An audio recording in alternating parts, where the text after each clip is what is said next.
So I'm describing how the sense of self develops in such a way by the time we are aware of who we are, that is the who we become aware of. So we're already, you could say, an ego or self-centered. And this sense of self, because it comes through integration of impressions we had from early on, these impressions tend to be the ones that are reflected back to us by our environment. So we don't have a self-reflection at the beginning. We need the mirrors of our environment to know who we are, to confirm our sense of self. So our parents, our environment touch us, respond to us, talk to us, tell us who we are. So the things that our environment see in us are the things that we tend to remember as who we are. Even if we experience things that the environment doesn't recognize and reflect back, those things tend not to be part of our sense of self because we don't know. We need the confirmation of the mirror outside to make sure that that is who we are. So the sense of self doesn't just develop from impressions from the past. Many of those impressions have a lot to do with what is mirrored back to us.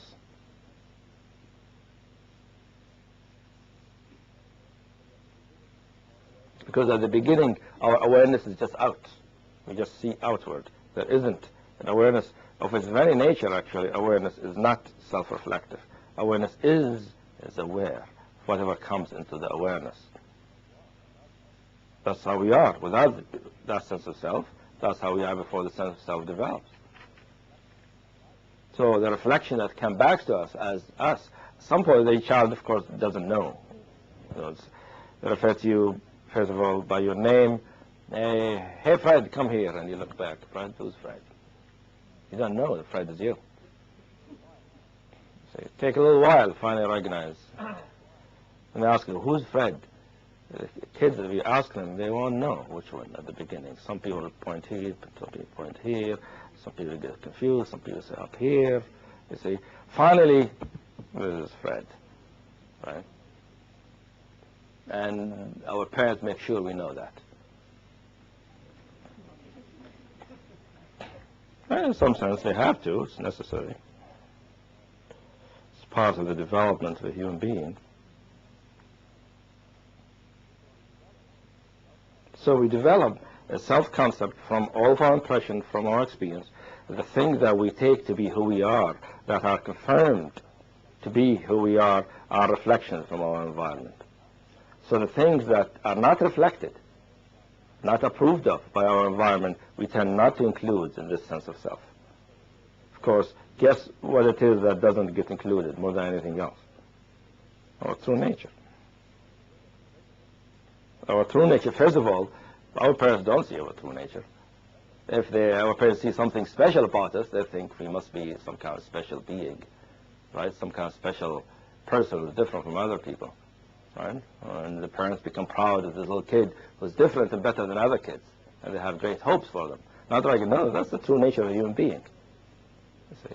So even what is seen is distorted. So the parents don't see that. And the parents need to realize themselves to be able to see through. So the true nature is not reflected. But even if it's reflected, it cannot be included in the sense of self because the sense of self is an image, is an idea. A true nature cannot be captured in an image. True nature is nothing but the immediacy of presence, the immediacy of experience. We cannot have it as a memory. That's why when we experience our true nature, we cannot remember it to get it back. Not a regular kind of memory. Because it's not something you can capture in a memory. It's the immediacy of being, the immediacy of just being aware. See? So the self-developed, that is, first of all, is a construction of things from the past. Most of these are reflections that confirm who we are from our environment, and these don't include usually our true nature. So we end up with a sense of self that is a constellation of memories, mostly dependent on the recognition of the environment, and primarily missing who we truly are. So as a result, of course, it's a false self. It's not who we are. And when we become aware of it at some point, when we recognize for what it is, we begin to see, we begin to feel so false. That's not really me. But the important thing I'm trying to point to here is that this self itself is not, because it is not real, it is not who really I am, me. It is a construct that I bring with me through my memory. A construct that was created largely by the reflection of the environment. That this construct is inherently unstable. It is not supported by reality. Not only by the fact that many of these images and beliefs of myself are distorted and not really true. That's part of it, but there's more fundamental phenomenological reason, which is what I am now is now, has nothing to do with what happened then. My consciousness, my awareness, my presence, my being is not what happened then, has nothing to do with what happened then.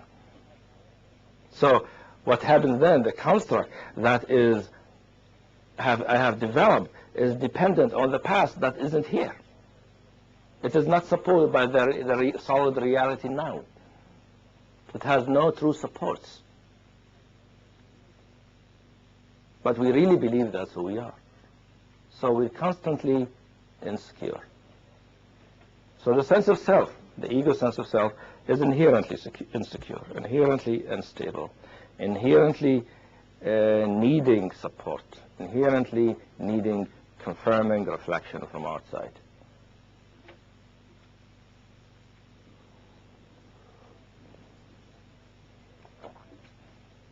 So we are in some kind of a really tragic dilemma. We haven't known ourselves to be anything else in any deep, intrinsic way. We're really convinced that's who we are, and it's a conviction that is based on immense amount of experience that has been not only integrated but crystallized deep in our unconscious mind, with layers and layers and layers and layers and layers of impression. Each one that says, this is me.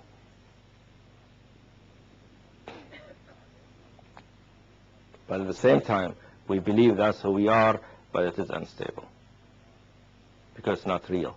It is not really who we are. It is not truly supported. It will need other kind of support than reality. So, then spiritual experiences, when we get into the experience of the true nature, or essential nature, whether it's presence or awareness or spaciousness, although they are wonderful experiences, at the same time they are unsettling. Because the moment we have an experience like that, you see, that will challenge the reality of that sense of self, which is what should happen. Right? It will challenge, show how unreal it is. Because it's not immediate, it's not based on reality, and we begin to see it as a mental construct, as some kind of ideas and belief and positions we have adopted. However, to see it that way is, although it sounds good for our enlightenment, it is not good for the self. The self doesn't think it's good, because the self begin to feel its insecurity. It's the fact that it is not supported by reality begins to be exposed. And since we are deeply, obstinately, completely entrenched in the belief that's who we are, we begin to feel insecure. Our realization makes us very insecure. Because we feel that this sense of self has been shaken. Its underlying lack of support has been exposed.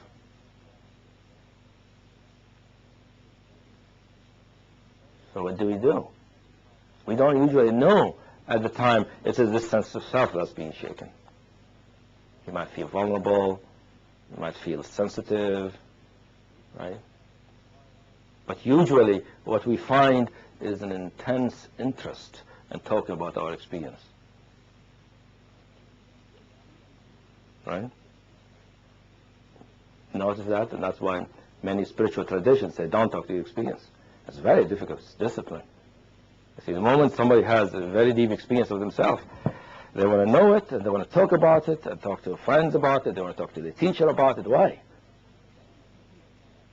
And people say, well, because I wanted my teacher to confirm it.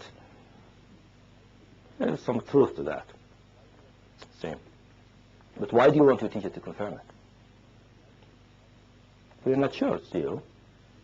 And really, the feeling of the need for confirmation does not arise from the fact that I'm not sure it is me, but coming from the insecure self that need to be secure. But now taking itself to be the enlightened one that need to be confirmed. Is an ego insecurity masquerading as an enlightenment that needs confirmation. That's a normal thing. It happens to all of us. That's a natural process. You see. As we go deep in our true nature, our sense of self that we have developed become exposed, become challenged, begin to dissolve. It's a structure that begins to dissolve because it's held on by memory and conviction and mental belief, all kinds of mental operation, conscious and unconscious.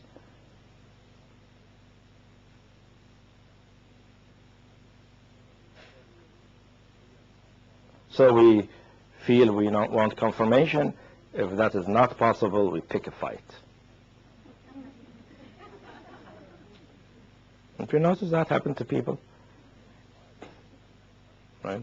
Why do you pick a fight? What do fights do for you?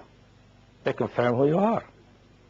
You're back to the normal person, you're happy to be it, and you're making a mess of everything, but at least you're surviving. You see, we're surviving the Holocaust of enlightenment. You see, I thought I was going to drown. Let me fight with somebody. And so if I go and fight with my wife or my husband or whatever, somebody knows me and respond to me just exactly the way I'm supposed to be responded. That's me. Right? So a fight is one extreme, confirmation is more positive, all kinds of things happen. That's what's called usually in psychological literature the need for mirroring. When the self is threatened, the self needs confirmation. How does it get confirmation? The same thing that confirmed it in its development. To be seen, or recognized, or related to, responded to, approved of, loved, admired.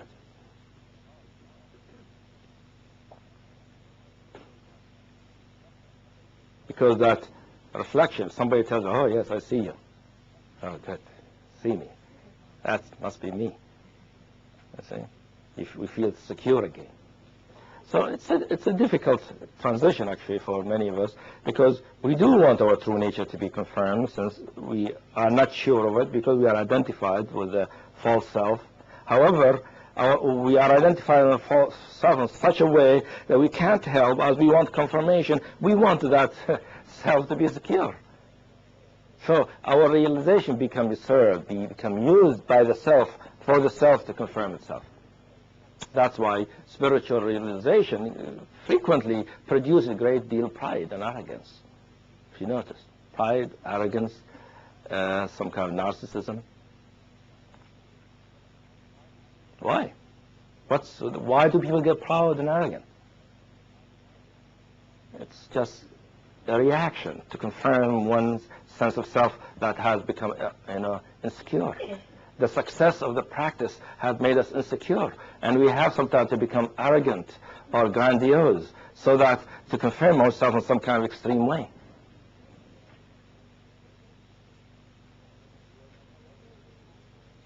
We were genuinely practicing and to arrive at our true nature. But our identification is so deep, is so much below our awareness, we're not aware of it, that it impels us to try to substantiate it, to support it, to confirm it. But that's need for confirmation, to substantiate, to support, and to give cohesion to sense of self does not happen only at those times. Although it is relevant for spiritual practitioners to understand that. It happens to all of us all the time. How do you feel if you feel somebody doesn't understand you? Right? Especially if a close friend or somebody close to you doesn't understand you. How do you feel? Is it easy? How do you feel if you feel not seen for who you are? How do you feel when are not recognized for your experience, for your intelligence, for your accomplishment, right? For your qualities? How do you feel? Does it feel fine? No problem? Right? I mean, in ordinary times, most of us can't handle that. Most of us have a certain threshold, a limit of how much deprivation of narcissistic supplies you can handle. What is narcissistic supplies? It means supplies that enhance our narcissism, means supplies that support our sense of self. Narcissism has become a dirty word, but it is really a tragic thing, as we will see.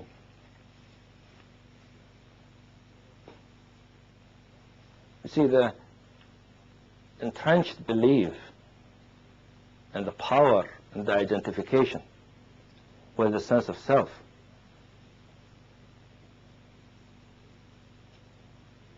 and the need to confirm it and the need to stabilize it is exactly the same need to be our true nature,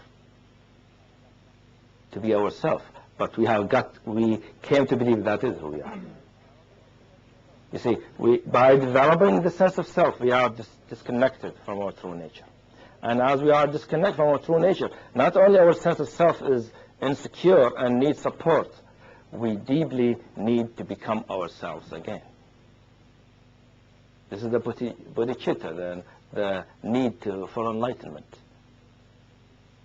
To be the true nature again. This is the most powerful drive the human consciousness has. But that drive is channeled through the need to confirm the self. Because in some very deep, unconscious way, we believe that is the self. It's a mistaken identity. It's all the power, all the will, all the strength that our true self has to become itself is being channeled to support the ego identity. That's why it's so powerful. And that's why the need for confirmation, for mirroring, is not a trifle thing. It's not a little thing. All of humanity lives always in a sea of narcissistic supplies. Without it, human egos can't survive. We'll feel insecure, we'll begin to disintegrate. We'll begin to feel lost, we'll begin not to feel who we are. We won't recognize ourselves. We won't be able to operate or function in the world because our center of functioning is unstable.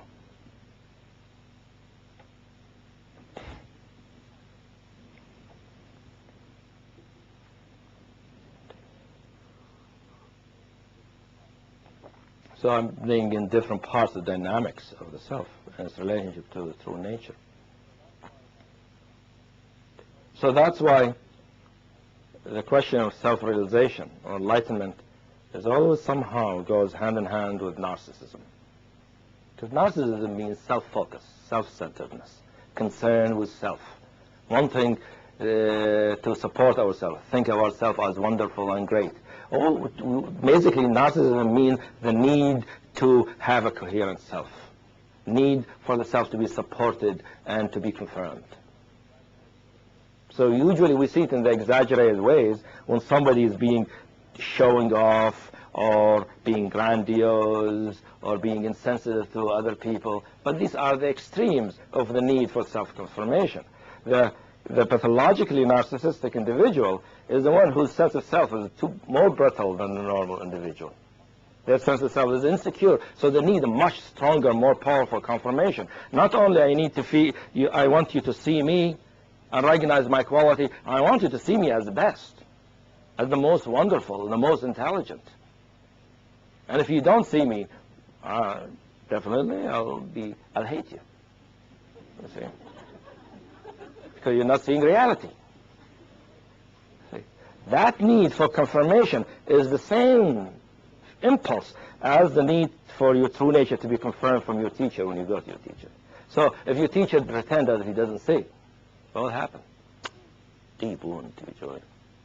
People leave their teachers at those times. Go to another teacher who will see them, who will confirm their realization. So it's really a difficult situation. We do need the confirmation for our true nature, right? Especially when we begin to experience it. Everybody needs it. It's normal because we're bound to doubt it because we identify with something else. At the same time, it's tricky because it is difficult for this need for confirmation to be really pure, to be really a confirmation of the truth. So that's why we need to have a precise understanding of this dynamics of the self. Otherwise, we take our spiritual energies and we begin to feed that self.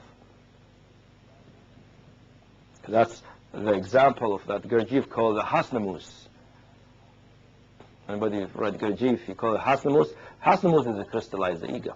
Somebody who's developed to a great degree, but has used that development energy to confirm their sense of self even in a stronger way.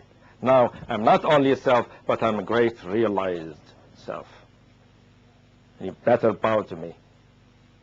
If you don't know you're missing.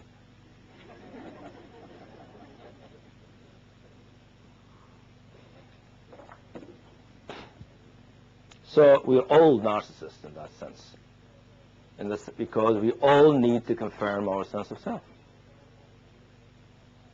Some of us are extroverted narcissists, showing off in various ways, trying to get people to recognize us, and many of us are closet narcissists. Scheming secretly of how people are going to see us. Right? How they're going to see our special quality.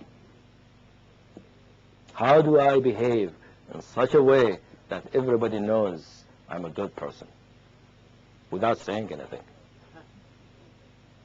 How do I behave in such a way that everybody knows I am really brilliant without asking for confirmation? That's a closet narcissist. Many of us are like that. Some of us know. Every time we do something, see how wonderful I am? We call it sharing.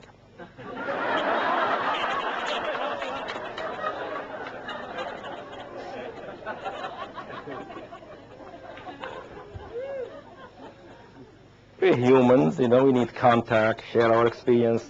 It's really useful for the other people and for us.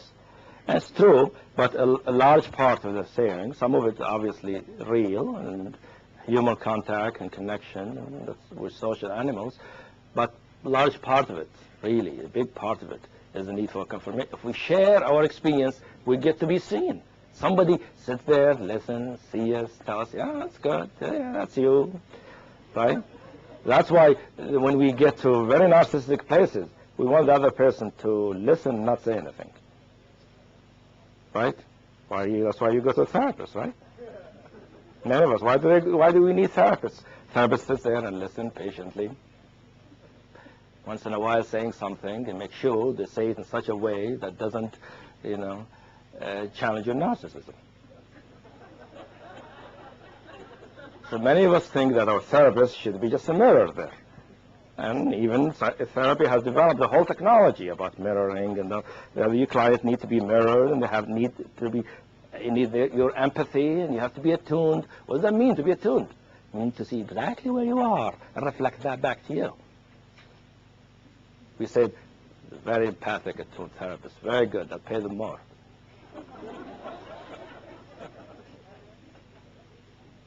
It's a human need, but we do need to see the subtlety there. What's going on? We need confirmation for the self, definitely when the self is disintegrating. Many of us, our self begins to disintegrate and become unstable, we can't function. So we do need to be seen, recognized, for that self to be cohesive again. However, if we are on a spiritual path, it's a dilemma. You see? We don't want that self to be confirmed, we want the true self to be confirmed. How to decipher, how to discriminate the two, and how to find a teacher or a therapist who can discriminate the two. So it's a complex thing here.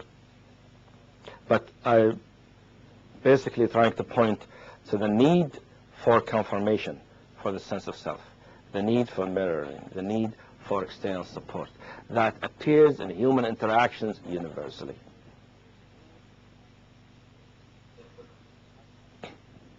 For instance, you're having sex. Take an example. If your lover doesn't touch you the right way, in the right place, you can't do it. You lose it.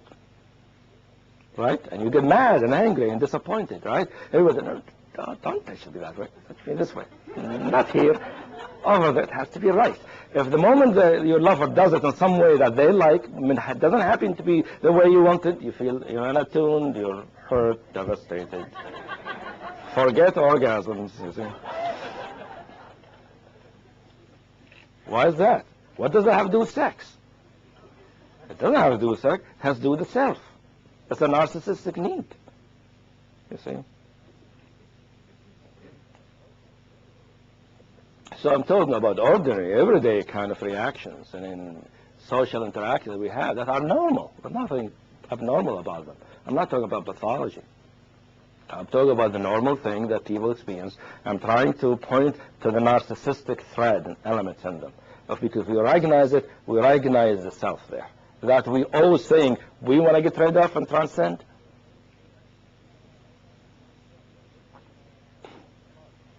So if when I'm making love, I want to make sure that the person touch me or respond to me or talk to me the right way. At that moment, I need to know, if I'm really serious about my practice, what is it that I want to confirm? Am I serious about transcending the self? Of course, most of us will rather wait till meditation. Have fun first, right? And it is fine. I mean, how else can we do it, you know? I'll become serious and sincere when I'm in a retreat. Here, let me get my narcissistic supplies. Of course, many of us do it in a more obvious ways. You want to be successful, we want to accomplish things, and why do people want to be successful? Why do they want to accomplish things frequently? Some of it, there is actual satisfaction of exercising ourselves. But a lot of it, if you don't feel somebody recognize your accomplishment, doesn't mean anything to us. Most of the time, it's like we want to accomplish something and we want society to recognize it. And we say, yes, finally society or people have recognized my accomplishment. I feel fulfilled. What does that have to do with the accomplishment? Why do I need recognition? I've done it. I made my contribution. I should stay anonymous. Most of us don't want to be anonymous. The only ones who will choose to be anonymous are the closet narcissists.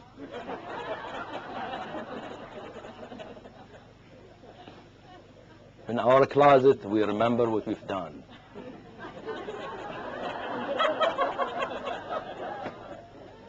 We might count the money we made, or how many books we wrote, how many papers we have published, how many accomplishments we've made, how many spiritual experiences we've had, right?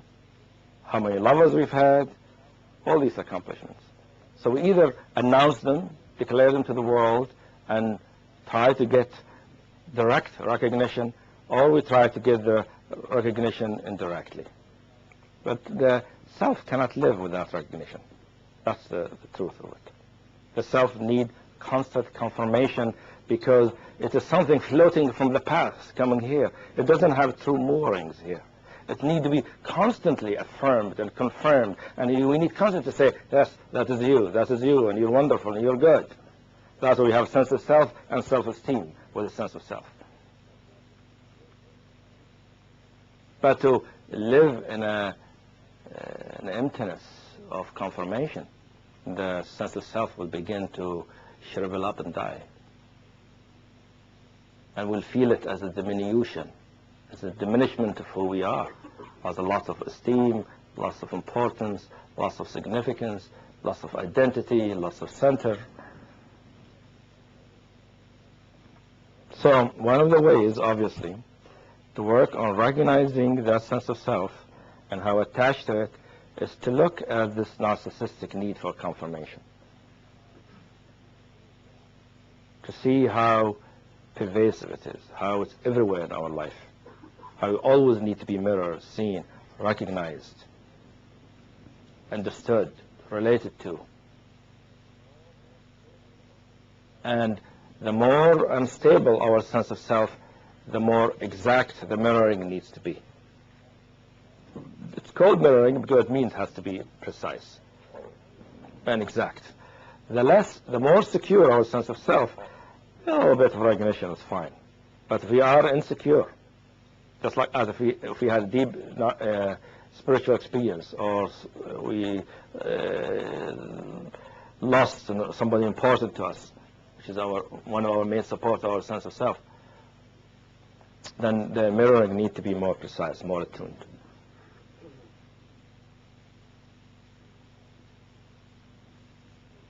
And we're sensitive, right? We say we're sensitive, we're vulnerable, we're delicate at those times.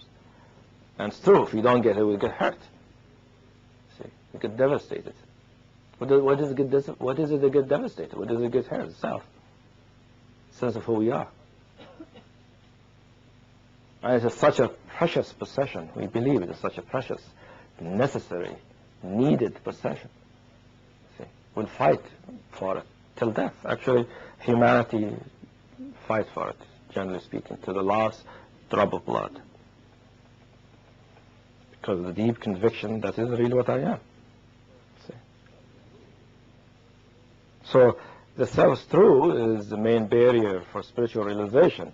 But we need to recognize why it's the main barrier, why it's a difficult barrier, and we need the intelligence, the discrimination, to be able to deal with it effectively and intelligently, and with compassion, instead of with gross touch. See?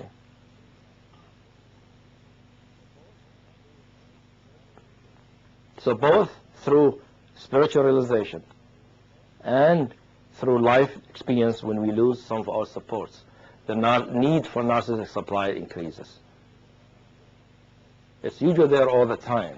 We live in it. Always when you're socializing, I have to say something about myself, right? Very rare somebody talk to somebody else and just listen, and they don't say anything about it. After a while, you feel you're invisible. So why is it important to be invisible? I mean, to be visible. You know this? It's, oh, I feel invisible. This person makes me feel invisible. Can't say anything. Can't handle it. Why? Why do you need to be visible? Why do we need to be visible?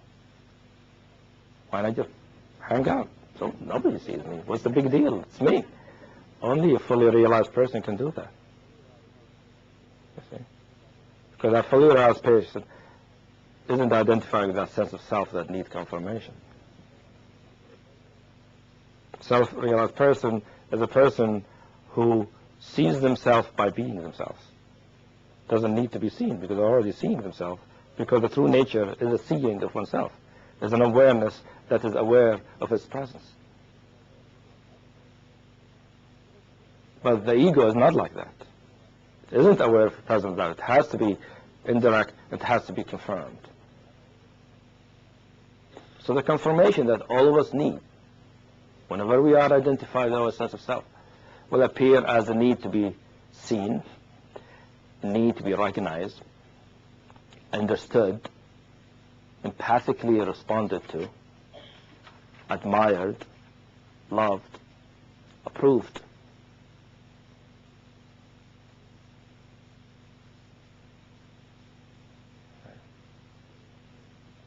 And we can't handle deprivation of that. See, that's not there. It's difficult for us. And at times when our usual support, like people close to us, or job, or something gets lost, and we lose our support, that sense of self becomes more unstable, this need intensifies.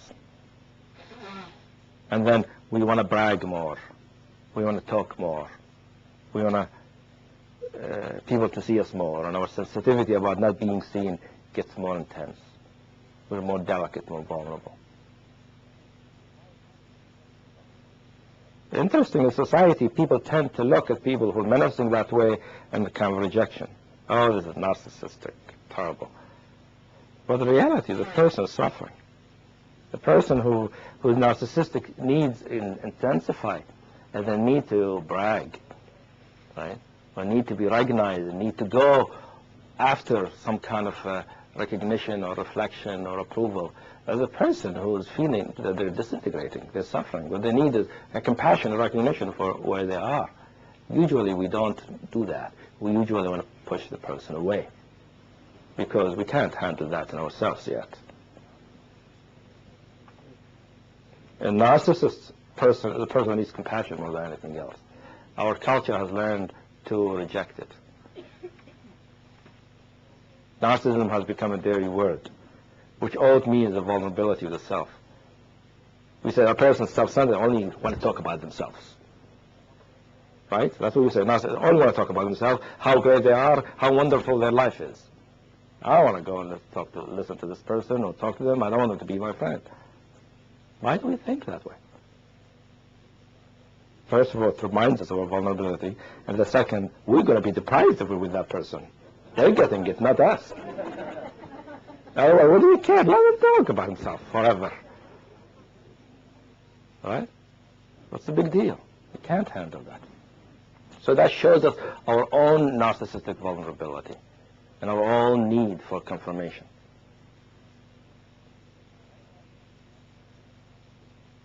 So by recognizing the need for confirmation, for mirroring, for recognition, we recognize the narcissistic vulnerability, and we begin to recognize the vulnerability of the self, which if we really get into, we begin to see what is the self we're trying to confirm. So each of us, all of us, we need to find out personally for ourselves our ways that we try to get narcissistic supplies. We all do it. Everybody got their own strategies.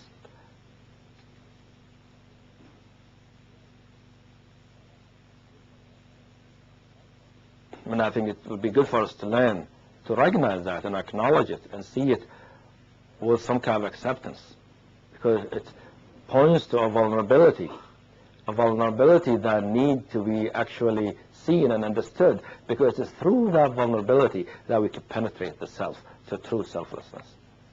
Usually our most spiritual experiences is sidestep the self. Go to an expanded place where the self is not penetrated. So after a while the self comes up. Say, oh, wait a minute. It's about me. Can't forget me. It's me. Right? That's a wonderful experience. No, I can go and talk about my experience. Maybe I'll make a tour and tell everybody how enlightened I am. Haven't you heard about people these days who announce their enlightenment in the paper? I've actually heard that some people do that. Write in the paper, such and such a person, we're enlightened at such and such a time, at such hour. Everybody needs to know. And it's possible that those persons had the experience of enlightenment, but what's happening here is the self needs some recognition, need to be seen. So let's do an exercise. Let's bring it closer to ourselves. Let's be more intimate with this question, which is a narcissistic need for confirmation. Because if we're going to explore the self and be able to penetrate it in some kind of gentle and effective way, we need to make it personal to us. We have to find our own experience of it. So we'll do an exercise. We'll get in groups of 3. Right?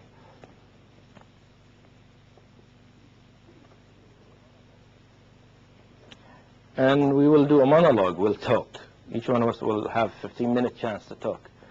And this talk is an attempt at exploring, looking at our life, our experience, trying to find out all the various ways that we have developed to get mirroring, to get to be seen, to get to be recognized. What do? Do we try to be accomplished? Do we try to be famous? Do we try to be good one way or another? We try to be pain in the butt one way or another? What are the ways we have developed? Everybody got their own lots of strategies of trying to get some kind of mirroring, reflection from outside. Do we try to get positive mirroring, or do we also get negative mirroring in case that doesn't work? Right? Because to be seen is more important than being seen good or bad. If you're seen, after that, the next step is the luxury is to be seen well.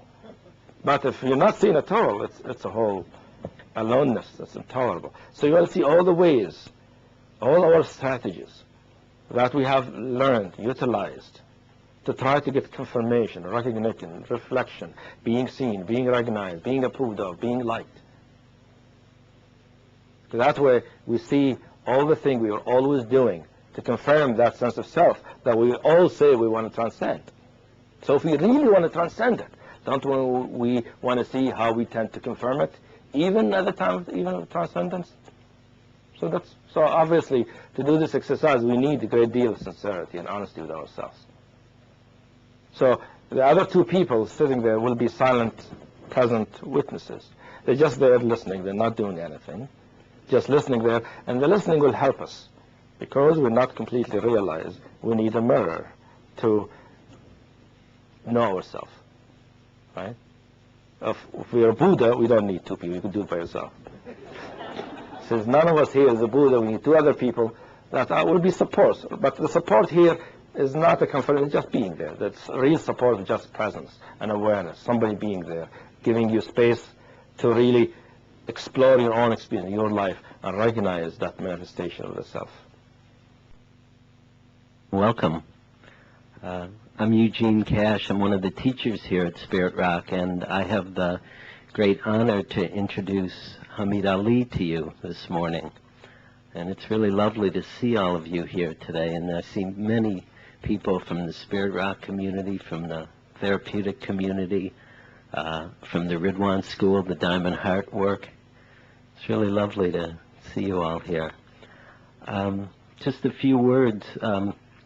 First of all, of appreciation to you, Hamid, of thanks for you coming here, doing this day. This is a benefit for Spirit Rock, and all the proceeds are going to Spirit Rock, and they'll be for the building of our center. The buildings will be up and running within about a year. So it's quite an exciting period of time, and we appreciate the generosity of Hamid. So thank you. I've known Hamid for about 8 years that I've worked in the Ridwan School, that I've been a student there. And I was reflecting this morning about what to say, and a couple qualities came to mind out of many that I could speak of that I'd like to just name. One is, I've always seen Hamid display a tremendous equanimity, a generous equanimity in all situations. And I've seen him work with students, and students who he's worked with for 20 years, students who are brand new, people he's never met before, in retreats, on weekends. And always there has been a tremendous sense of equanimity, of ease, of dealing with people, whether they were going through very painful situations, reactions to him, anger at him.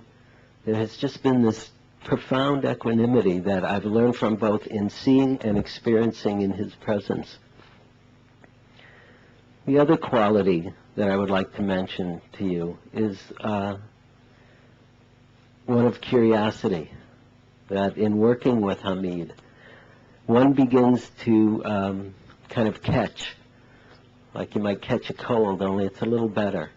You get to catch this sense of interest in experience, of curiosity about what is actually happening, what is actually going on, going beyond our ideas, going beyond our past associations, but really coming into the present moment's experience of what is this, what is a feeling, what is an experience, what is my understanding, what is my sense of self. And that curiosity begins to pervade all of one's understanding. And it's a beautiful teaching that is transmitted by Hamid. And I hope you get to enjoy this day with him, and really share in it, really enter in to the understanding that comes through in Hamid's teaching. So please welcome with me, gratefully, Hamid Ali. Thank you, Hamid. So thanks, Eugene. And I'd like to begin with a short meditation. Begin the day with a meditation. Many of you already have a meditation practice, so you just do your favorite practice. If you don't have a meditation practice, you can just follow your breath. You just feel your breathing rising or falling, coming and going, and without doing anything. So we'll just do that for a while.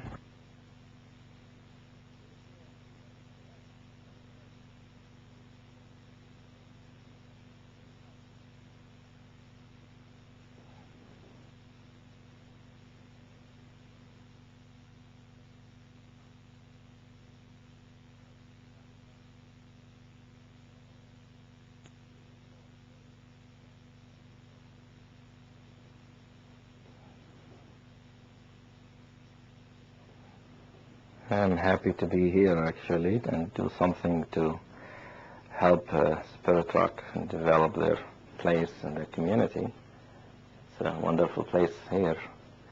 It would be nice to see it actually developing to becoming a real complete meditation center.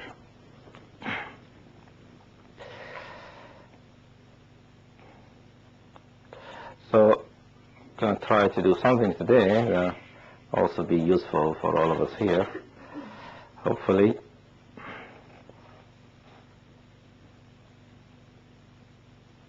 Do you hear me okay?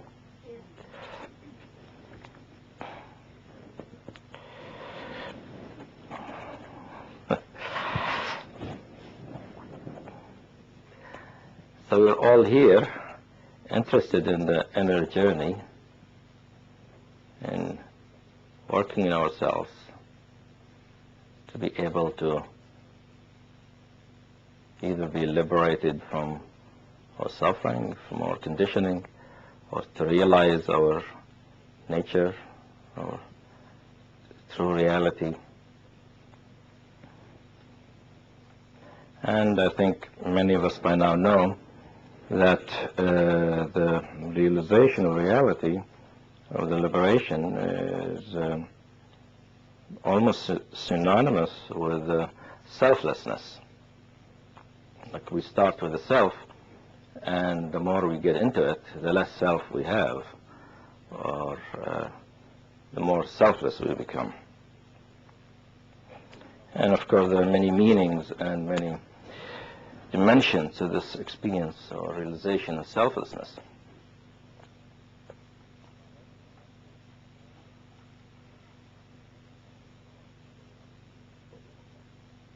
And many of us, from the beginning, are excited about the idea of selflessness, that reality is selfless. It means we will arrive to a place where we're not self-centered, we're not self-focused, we're generous, we're outflowing, open, not fixed in any particular rigid way. But all of us go there screaming and kicking. You probably all know that.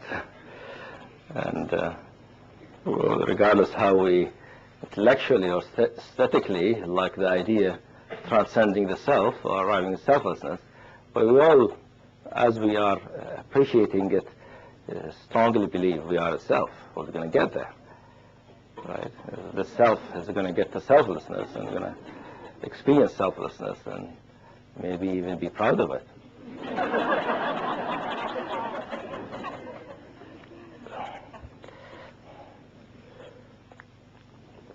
In some sense it's comical, but it's actually very tragic at the same time. I mean, the idea of self-transcendence is a very strange thing if you think about it. So we begin completely believing we are a self, and we say, well, we'll transcend the self. It doesn't make any sense to the self. How can I transcend myself? I mean, this is me. Is I here, I'm going to go beyond I. In some sense, it's really nonsensical. Nevertheless, when we begin to open up and experience the openness and the spaciousness and the depth and the clarity of our true nature, we do recognize that it is free, that sense of self that we begin with, that we usually identify with. And we like it, and we tend to feel it is a freedom, it is a depth and a fulfillment. It is a beautiful place both for ourselves and for others. But we all probably, especially the very well experienced of us, know that's not that simple. Even when we recognize and dwell in this place for a while, the self comes back.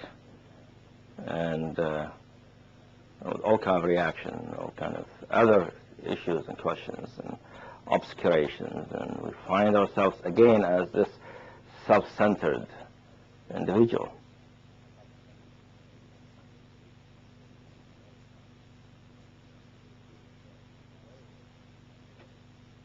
So on the way to clarity and freedom, the self is what we struggle with. As we arrive, the self arises, re-emerges again as a very obstinate, tenacious barrier. Even when we finally say, no, really, I don't want it. I know it's suffering, it's pain. It's not easy to let go of it.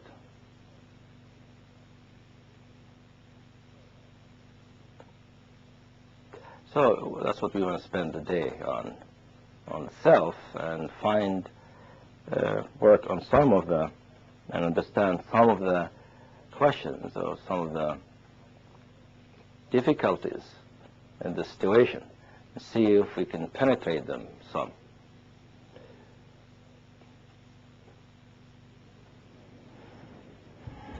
You see, self is not a little thing.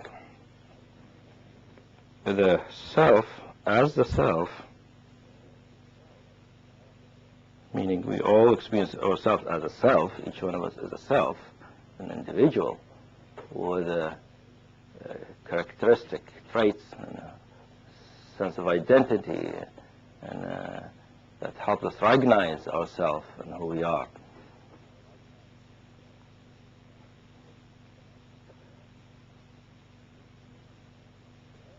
And since we've become aware and self-reflective, that what we have become aware of as ourself, as this self, as this individual with some kind of an identity, who is born to sets of parents, who has a future, and hopefully this future holds some enlightenment.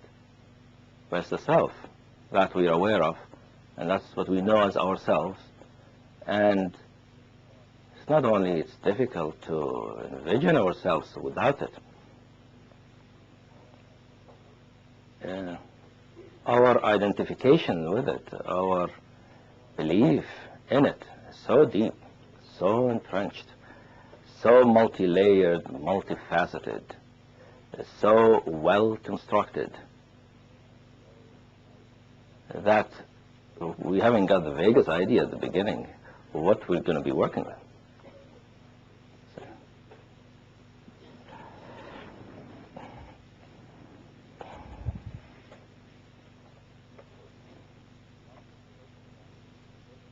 And much of spiritual work and meditation practice is a matter of really penetrating that sense of self and recognizing at some point that's not really who we are, that's not truly what is here.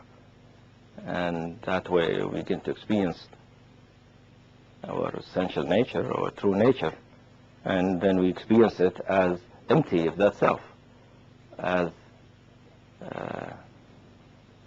it's not something that is similar to what we call self, although some traditions define it as the higher self or the absolute self. But it's not really self in the sense this is an individual who's got a history and who got preferences.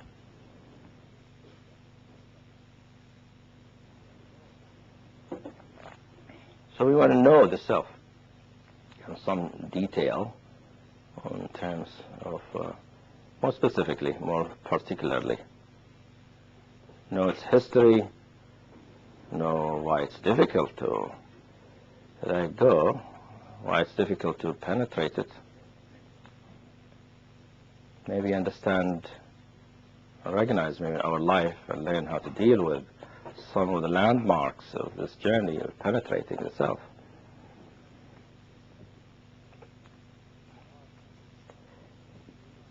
When we are really being our true self, when we're being our true nature, when we're not identified with what we call the self, when we're not identified with this identity that we have recognized since we were about 2 or 3 years old, until now that we have recognized as this individual who's got those parents, and those siblings, those friends, or relationships, life in the future, and practice, and all of that. As we don't identify with that and let ourselves just abide in the consciousness and the awareness, that's what we are. We don't only experience a sense of openness and spaciousness, and maybe a depth, and a sense of release and freedom, but there is a difference in the way we experience ourselves and the way we experience our experience, the way then we are in touch with our consciousness, with the content of our consciousness. And the characteristic then of our experience is of a complete and total and absolute immediacy, meaning being the true nature. I don't know my true nature by there being a self that knows true nature. Being true nature means true nature knowing itself as true nature by being true nature, meaning that I know myself then, I know who and what I am by being who and what I am. There is no subject experiencing an object we call true nature. There is no self experiencing self-nature. It's just no two. There is the experience, whatever the experience happens to be, presence or clarity or emptiness or light or love or any experience. It's just, there is just that. And I am the presence, I am the clarity, I am the space, the spaciousness, without there somebody there saying I am that. It is more in the recognition of the space or the presence, knowing it is presence, knowing it is space, and knowing it by being it, because the knowing and the being here are not two things. So that's what I mean by an immediacy. So it's a complete immediacy, complete absence of the subject and object kind of dichotomy that we usually have in our normal, usual experience. And as many of us know, when we experience ourselves that way immediately, when we are aware of our awareness by being the awareness without being the awareness, being anything else than the awareness, we recognize that this awareness also, not only here, it's everywhere, right? It has no limits, no bounds. It is not an individual with a history. It is more fundamental than the more deeper, more basic,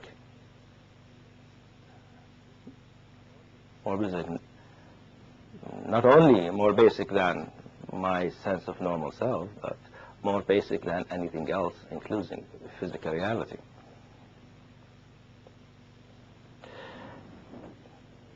I mean, that's what many of us are looking for, and many of us, at the beginning, if we knew that's maybe one thing we're going to be experiencing in our journey, we might hesitate a little longer.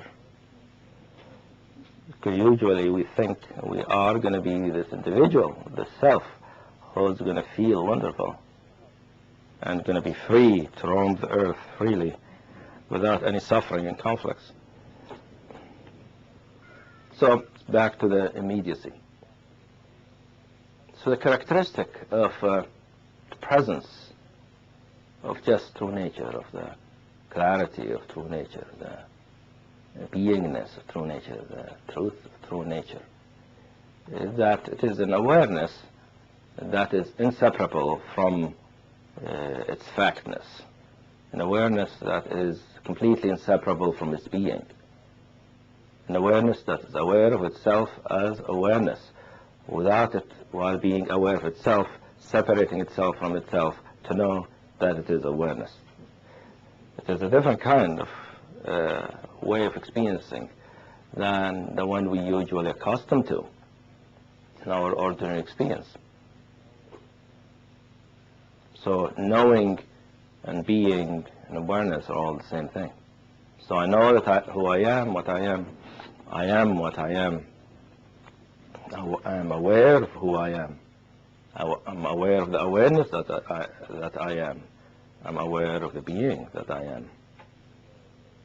And even though, say, I, there isn't necessarily the feeling of the I or the sense of the I that we usually have, because that is what we call self. So it's just a field of awareness of presence without that center of our awareness, of our observation, of our experience that we usually identify as who we are. So it might sound interesting and exciting. However, for this little self, it's a big deal. It's really a big deal, and this little self, this little center of our actions, center of our observations, center of our decisions, the center of our life, the thing we refer to back as myself, this is death, this is annihilation, even though it isn't. And the sages have said nothing dies, self is an illusion. Self doesn't think it's an illusion. And that's important. It's important that the self that we have taken ourselves to be does not think it is an illusion. Even though we have numerous, maybe extended experiences of experiencing ourselves without it, and recognizing it as illusion. However, the self itself doesn't recognize itself as illusion. The awareness, the enlightened awareness, the presence can see, oh, it's just a creation of the mind. But the self says, that's what you say. I have my own logic, my own metaphysics, my own epistemology. I have a different philosophical point of view. This has been called the ego-metaphysical point of view. You see, it is actually the most widespread philosophy. That this self is real. It is true and very much related to the body. This individual, this biped, is the self. And people who've done meditation a great deal and have went to deep places, that's free from that self, know that the next day after the retreat, the self comes back and you're back really believing it is the self. If you didn't believe that way, why will you react to your girlfriend that way when she likes somebody else? Right? We're back believing, reacting, living from a perspective that we are the self, regardless of the immensity and the depth of the experience, of the insight, of the enlightenment we have seen, that really we're selfless. Self is not who we ultimately are. But even sometimes in the midst of these experiences, as we know, and we have known many people like that, in the midst of that expansion, people behave as if they are that little self. Right? With all the desires, attachments, and abuse of various kinds, and that's why some people talk about sick gurus or neurotic gurus. The idea that you could be a guru, enlightened, and have neurotic self, which is sort of a strange concept.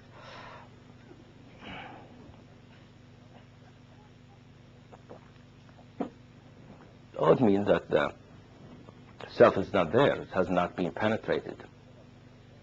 So I'm saying these things just to give us some, refer back to ourselves from our personal experience, recognize the obstinacy, the tenaciousness, and the intense conviction in the sense of self. And it is so tenacious, so powerful. The conviction is so deep, so crystallized, that it deserves respect. But we need to respect that if we are going to be able to deal with it. We're not going to be able to deal with it if we don't respect it for what it is, for the power it got over us. It is our deepest conviction. And having experiences of realization, enlightenment, does not get rid of it. And I think many people probably here already know that. Right?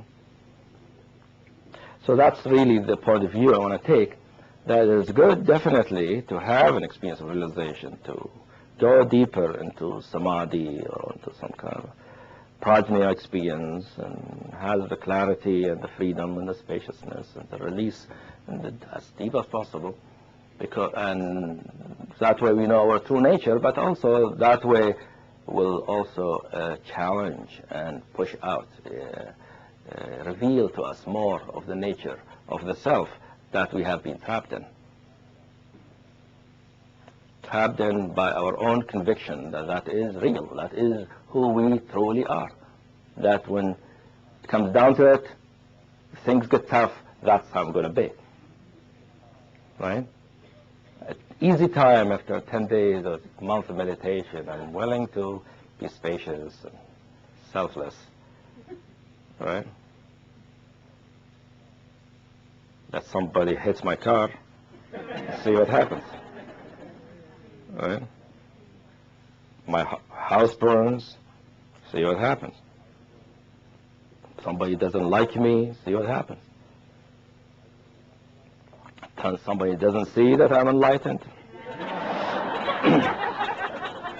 see what happens. Who will come out swinging?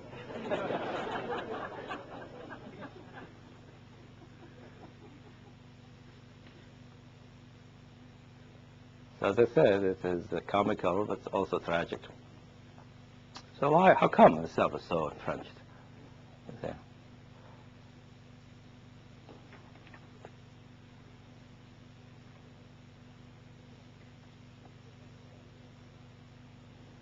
So let's go back first to the understanding that in true nature, the sense of who we are, the sense of what is an immediacy of awareness, a complete, direct, absolute presence, a presence that is itself the awareness of the presence without anybody there being aware of the presence. The presence itself is present, and by being present, it is aware of itself as presence and as pure awareness. So this complete immediacy, no subject-object. And that can have many dimensions and qualities until depth and expansion and qualities. It is a beautiful, wonderful experience, of course. We all want it. You see.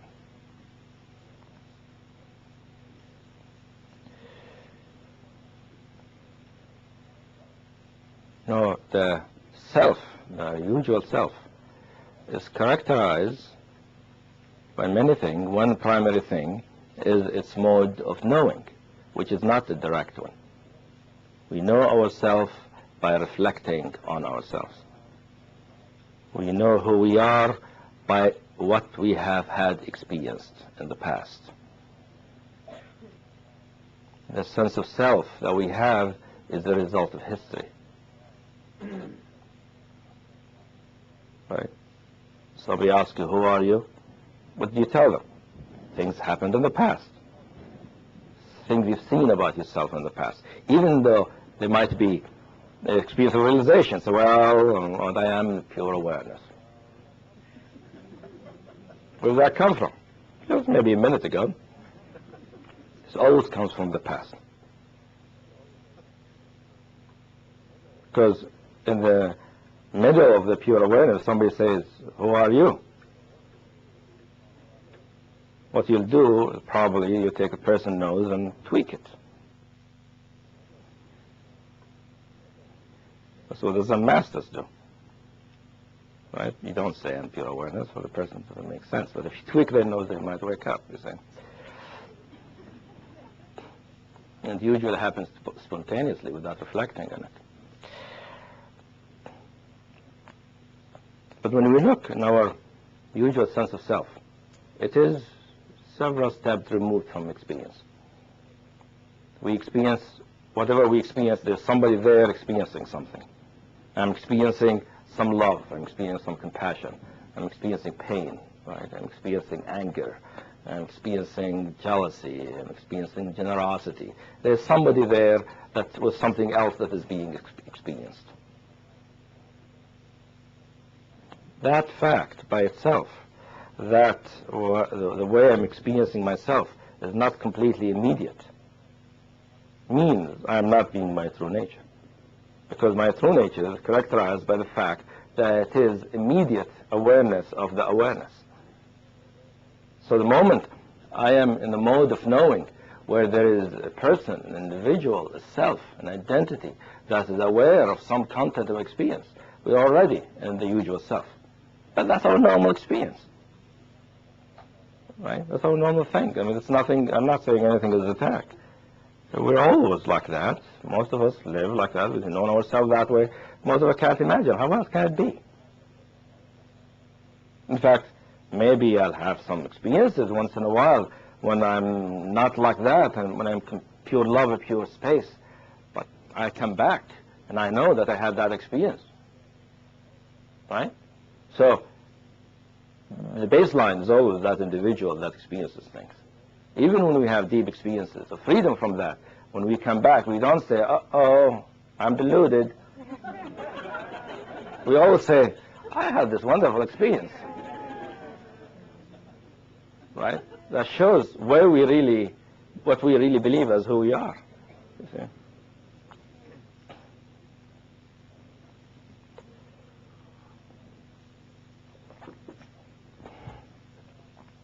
So the self, usually, is a little distant, is few steps removed from just the presence, being here as the beingness itself that is here. And that has to do a great deal with how the self develops, how it is constructed, how our mind constructs it. If we look at it, the way we know ourselves is not only by self-reflection, but the results of previous self-reflections. We experience ourselves in so many ways that those experiences have come to identify us. Like, for instance, usually we identify the self with the body a great deal. You say, myself, I am a human being got 2 arms and 2 legs, 2 eyes, something like that. That's the body, right? So it's difficult for us to separate our sense of ourself from the body. But how do we know? When we say I am the body, that comes from the past. Because if you forget completely the past, absolutely 100%, you have no memory, and you say, well, what am I now? You can't say I'm the body. You won't know what the body is. The experience of the body as we know it has come from years and years of impressions and experiences that have been integrated and together to create an overall sense of a body that we experience it. We experience ourselves actually with 2 arms, 2 legs, and a face that I recognize, and a voice that I recognize. This sense of self, where it is readily known, I readily know who I am. I wake up in the morning, right? First thing I know who it is who woke up. No? There is, even though I might not have a form, an image in my mind, there is a feeling, a sense, a familiar sense, right? A familiar atmosphere, a familiar, like, yeah, it's me. In fact, if I wake up and it's not me, it's a problem. Right?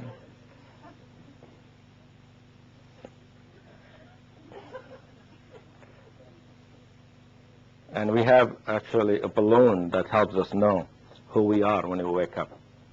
You know the story of the balloon? That's one of the Nasruddin stories, one of those Sufi jokester, Nasruddin, an old Sufi comic. And he tells stories to teach. One of the stories is that one day he was traveling with a companion. And before they went to sleep in the motel, Nasruddin got out the balloon, he blew it, and he was going to tie it to his toe. And his friend said, "What are you doing, Nasruddin?" He said, "I'm tying this balloon to my toe." I said, "Why?" He said, "That's how I know it's me when I wake up the next day." His friend was, "Oh, interesting." So he fell asleep in the middle of the night. His friend, woke up. He wanted to make a practical joke on Nasruddin and tied it to his own toe. So in the morning, Nasruddin wakes up, looks for the balloon. It's over there. He goes to his friend. He wakes him up. Very agitated. Hey, wake up. He said, "What's the matter?" He said, "If you were me, who am I then?"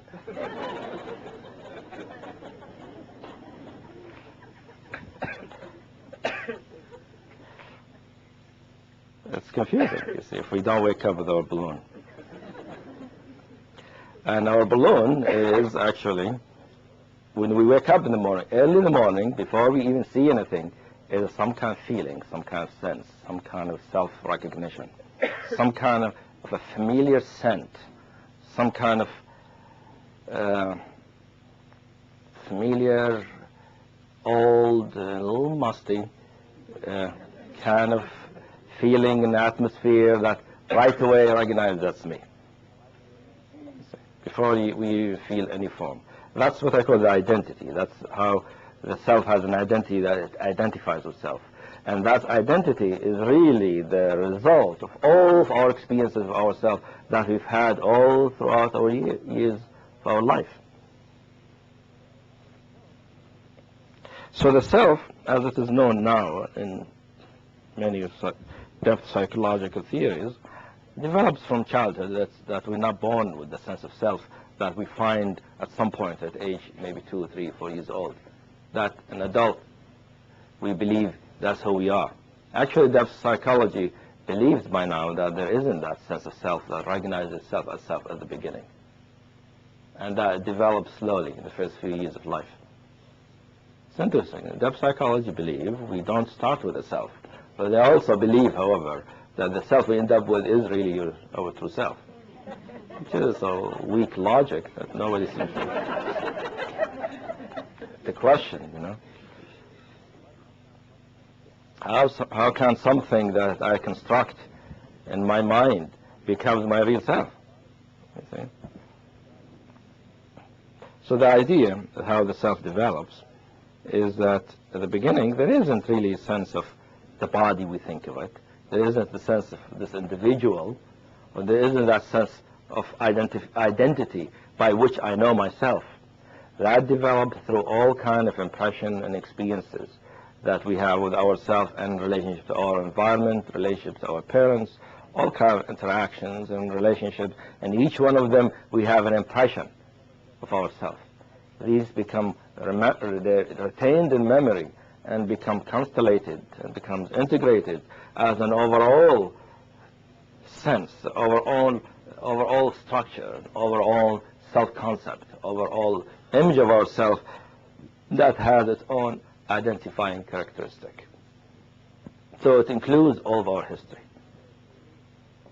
And it is because of the characteristic of our pure awareness, which is that when we are little, our consciousness is not self-reflective. Right? The child isn't self-reflective usually. The parents need to reflect the child for the child to begin to be aware of itself. Right? Because we're not self-reflective at the beginning. By the time the self develops, that's all that we know to be who we are.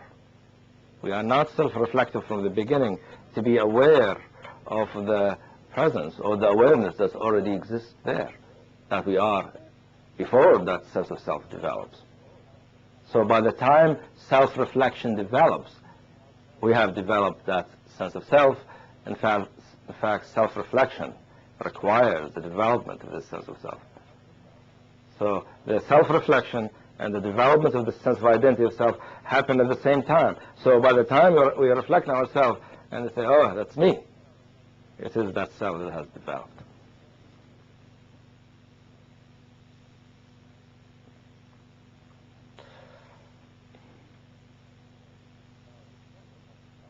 Now, this self that has developed, that we take to be ourselves from then on, is, as I said, somewhat removed from our reality.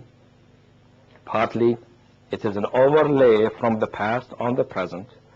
It is a concept or a structure, a mental structure, a constellation of ideas that are integrated into one overall concept or feeling that identifies us. However, not only a tag. It's not really like the balloon, the way Nasruddin. It's not an external balloon. It's an internal balloon. Like the balloon is inside us, and we're feeling the atmosphere. And so what happens is that as this sense of self develops, and when we take it to be who we are, we begin to experience ourselves, to perceive ourselves through this sense of self.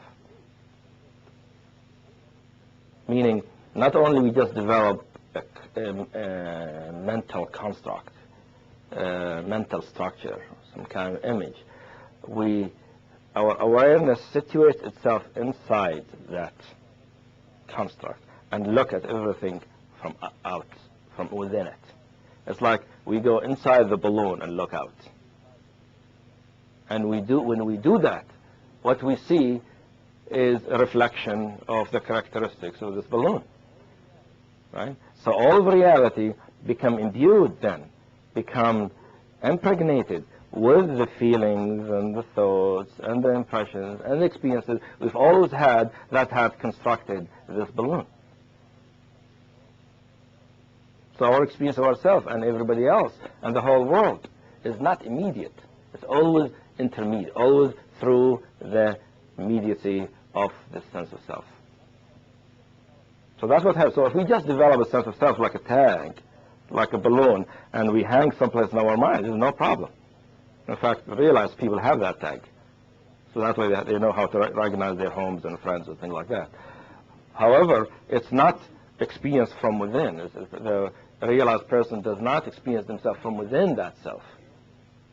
It's like the awareness becomes a bulb, a light bulb, and the identity is the shade around it. And you look from within that shade. And you see, you perceive. But you're looking through a shade, and you think the shade is you.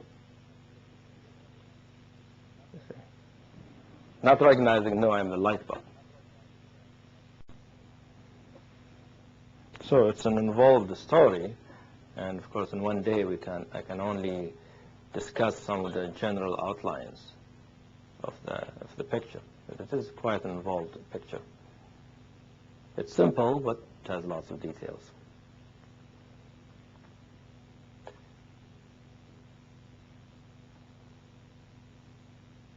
So one thing we can look at is that vulnerability of the sense of self, that without the right kind of mirroring, without the right kind of confirmation and recognition, the self will tend to crumble, will tend to get wounded, become easily wounded, and when it is wounded, it begins to fall apart.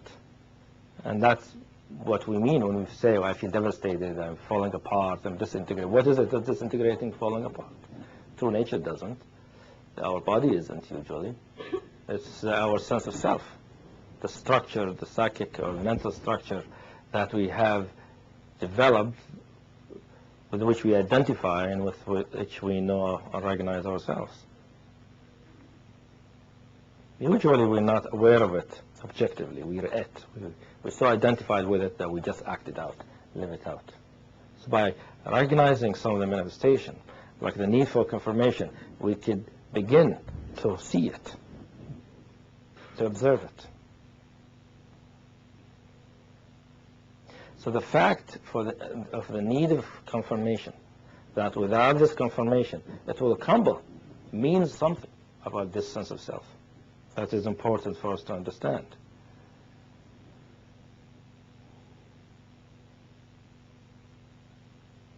First, as we have seen, it does not have true support. It does not have grounding in reality. Its grounding is the discursive mind and the memory and all the mental functioning of integrating and remembering itself. An inner psychological activity that's always going on. The thinking process is only part of it. We're always bringing back the sense of self, to remember who we are so that we know what to do in our life. Like without knowing who I am, what am I going to do? I won't know what's important. I won't know how to make decisions. And that's why when people begin to experience the disintegration of the sense of self, or maybe their development hasn't developed an integrated sense of self, it's difficult for them to function. Because there's no guideline. If I don't know who I am, I don't know what's important for me to do. So the self has a mental quality. Even though we can be emotional people, even though we can be physically oriented, like some of us will think, well, I'm more a physical kind of person. This person says, well, I'm not intellectual, I'm really more emotional, hysterical kind of personality. But when we recognize this sense of self and how it develops, we see that all of it is mental. Even the very emotional personality is a mental personality because the structure is based on memories from the past. See, in that sense, it's mental. So by mental, I don't mean just abstract thinking. I mean it's based on mental operations, based on memory, mental synthesis, mental integration. So we all, as long as we are the self, we live within our mind in some sense. Our identity, our sense of self is mental in some kind of very fundamental way. We are in some sense living in our head, even though we might feel we are living in our body. That mental quality, the fact that it is something brought from the past to the present, which means not really grounded in the present, gives the self some kind of vulnerability or brittleness because it is not supported by what is now. It's not supported by the beingness that is reality. It needs to be created. We need to create it perpetually. But the mental quality and the fact that it is memory means something else, also fundamental, which is also responsible why it's easy for this sense of self to be wounded, to be hurt, for it to disintegrate, to fall apart.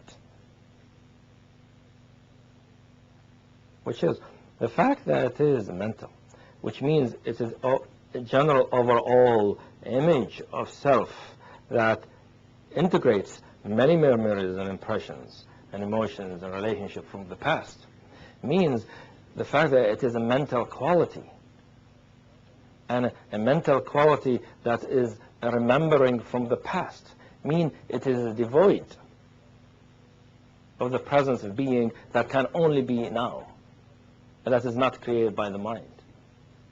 Remember what I said this morning, that when we're experiencing through nature, it is an immediacy of awareness, an immediacy of consciousness that we experience it as clarity or as presence.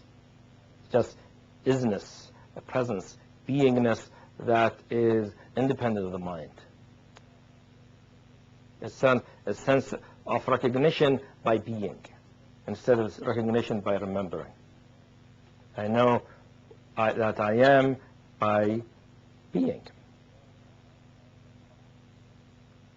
That's the sense of fullness, or the sense of reality, the sense of our true nature.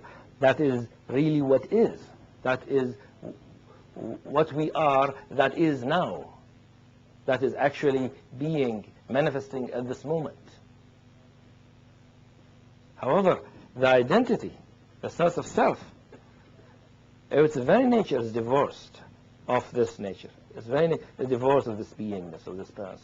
It is alienated from it. It is a mental construct. I mean, it is really devoid, the alienation from true nature means it is devoid of true nature, which means it is really fundamentally has the nature of a thought, has the nature of an image, which means it is empty of reality. When we finally experience it for what it is, there's nothing there, really. Usually, when we are in the middle of it and we haven't challenged, it feels like, yeah, it has juice, it has aliveness, it has responses, reactions, feelings, thoughts, creativity, and all of that. But when we finally challenge it and look at it and recognize the mental quality of it, the past quality of it, we begin to recognize that there's nothing fundamental to it, nothing inherently present in it, nothing fundamentally real, nothing existentially true.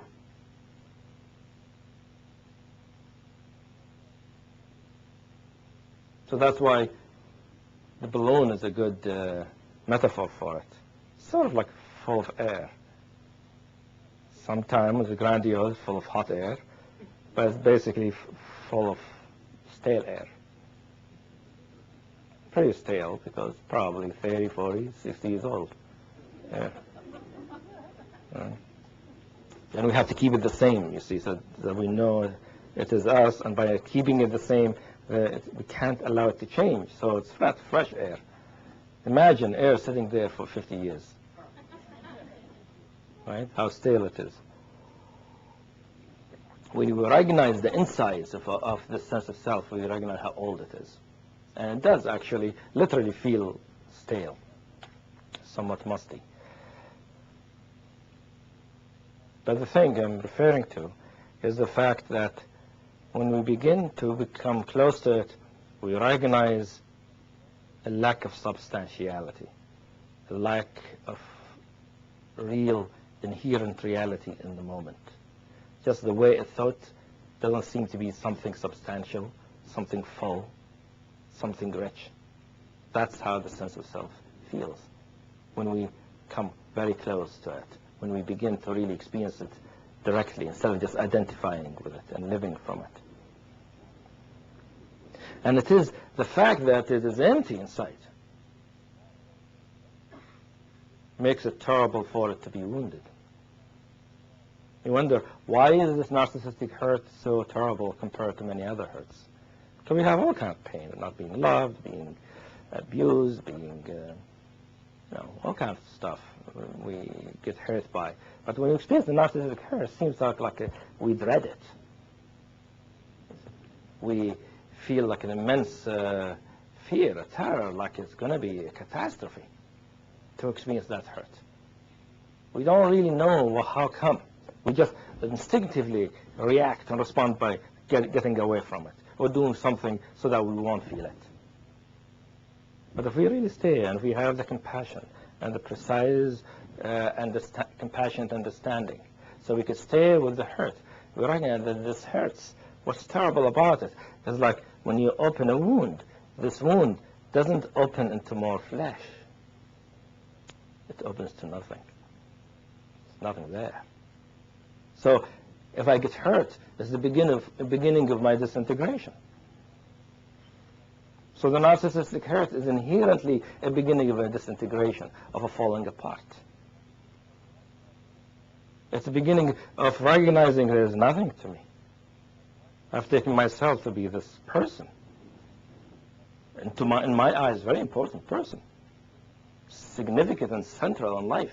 Now, I look and say, oh, where is it? Nothing to it. Not much to it. It's empty. It's like a balloon with no air now. That makes the narcissistic vulnerability a difficult one, because not just being hurt, it's a devastating hurt. It's a wound that will begin to open up this empty shell to show it that it is an empty shell. In other words, we recognize at some point, if we really continue this exploration, the sense of self is an empty shell. What we have taken ourselves to be, which we've lived our life for and tried to support, turns out to be like an empty shell of a thing, an empty mental shell,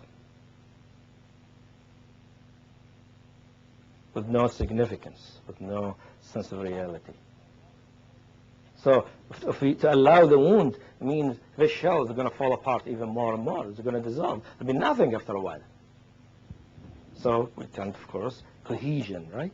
Make myself more cohesive, more integrated, more rounded, bring myself back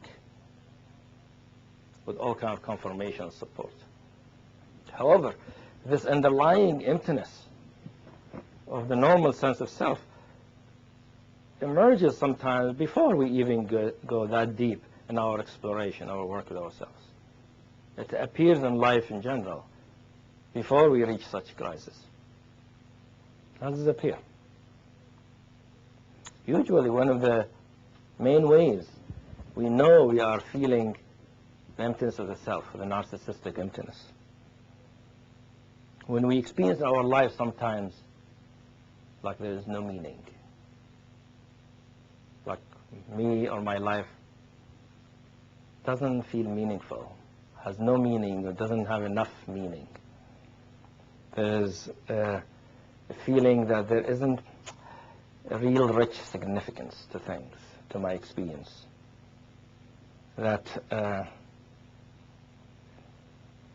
things seem don't matter. I don't seem to matter. My life doesn't matter. It's not important.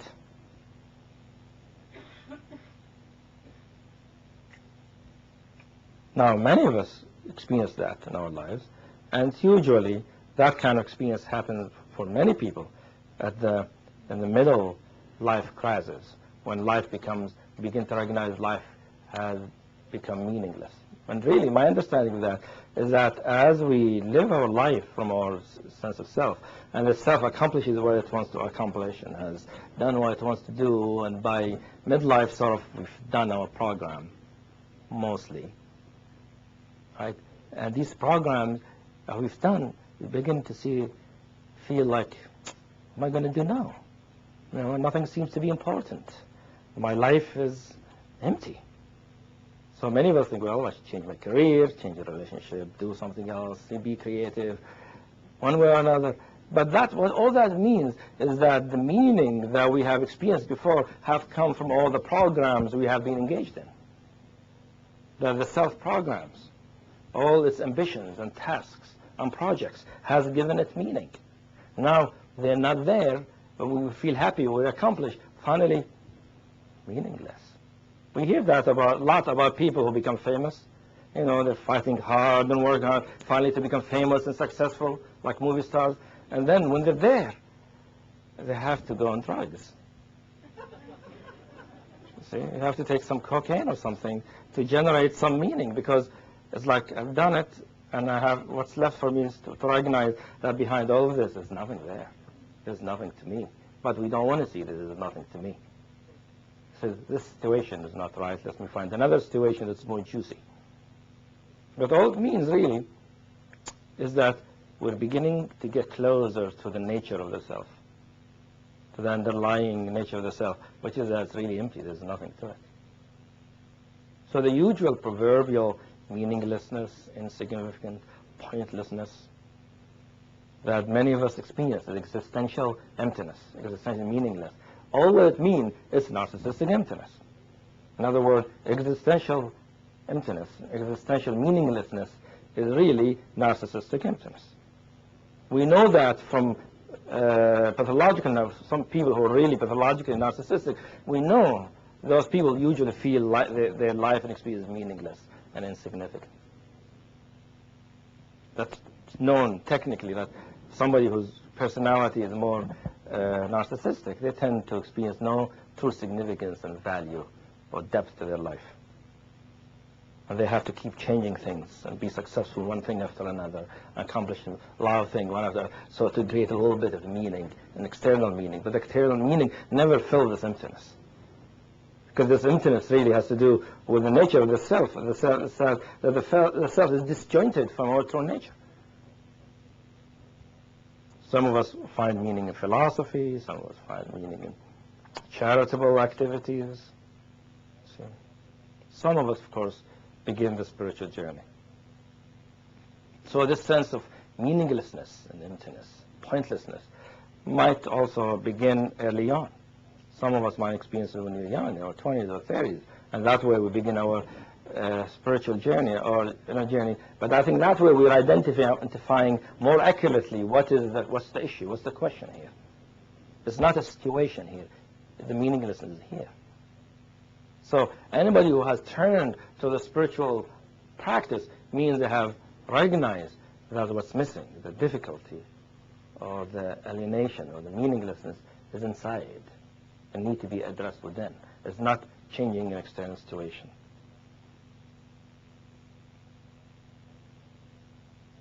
But that means also that since our sense of self is inherently empty, it is empty by the mere fact that it is not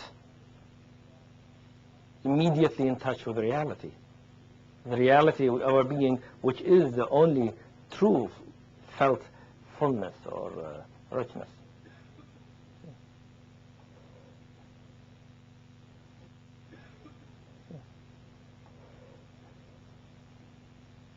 Because of that, we're not only trying to get confirmation, mirroring. We're not only trying to get to be seen or recognized and admired and loved, and we'll also do all kinds of things to get meaning in our lives.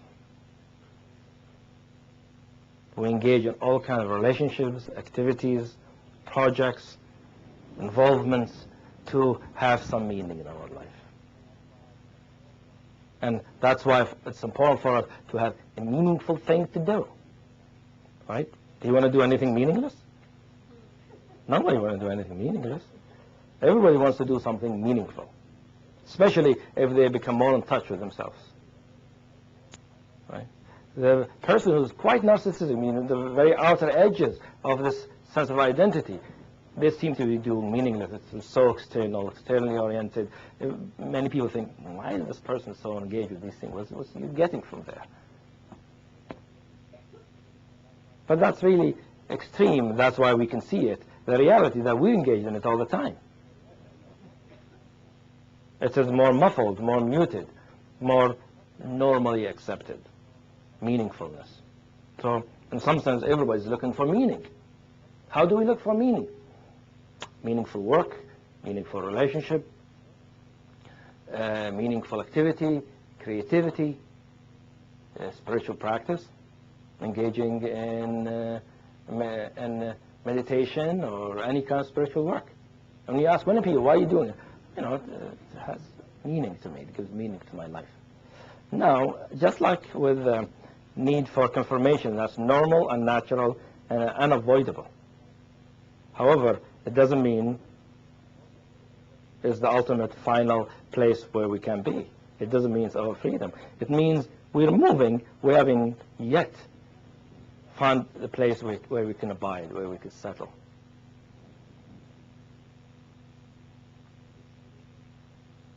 It is true that some activities are more meaningful than others.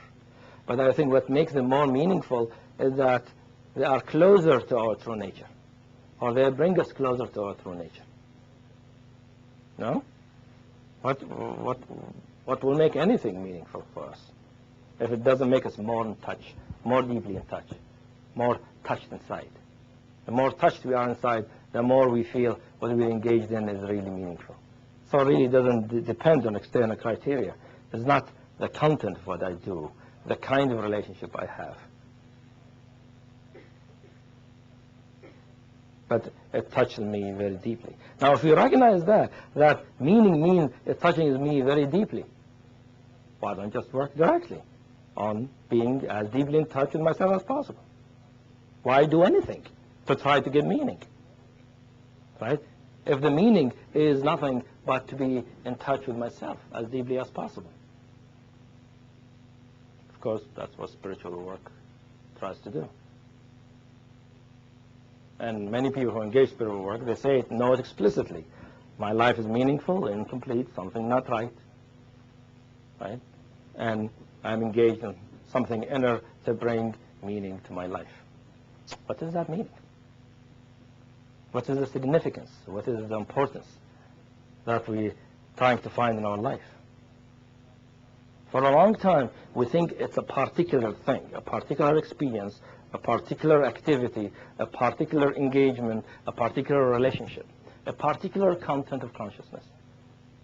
We think that will give us meaning. And we think meaning at some point, when we find it, I say, oh, I know what it is and I can describe it. I found the meaning of life, the point of existence. Right? Why am I here? And we think it's something we can conceptualize. It's actually a discursive statement. But remember what I was saying before, that meaning really, we feel meaningless because we're beginning to be in touch with the underlying emptiness and nothingness of the self. And that nothingness of the self is because of its mental, self-created quality that disconnects it from the beingness now, of the true nature now. So that means the emptiness itself feels like meaninglessness, and the meaningless means the emptiness, which means the absence of connection with true nature. So meaning, really, if we explore it, we try to find what it is not any particular meaning. Meaning is nothing but what we are. We are the meaning of our life. We are the point of existence. However, we don't know that. We are the self that has forgotten it is its true nature and trying to find meaning someplace in one particular thing or another.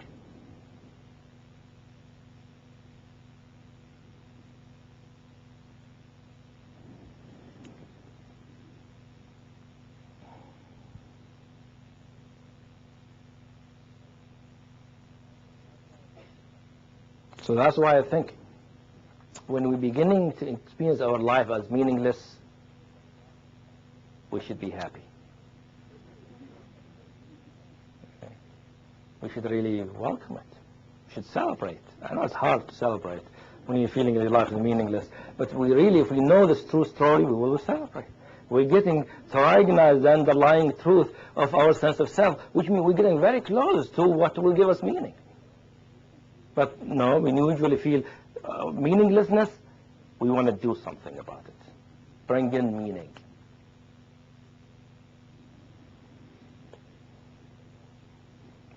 Otherwise, we feel we're going to waste our life, waste our experience.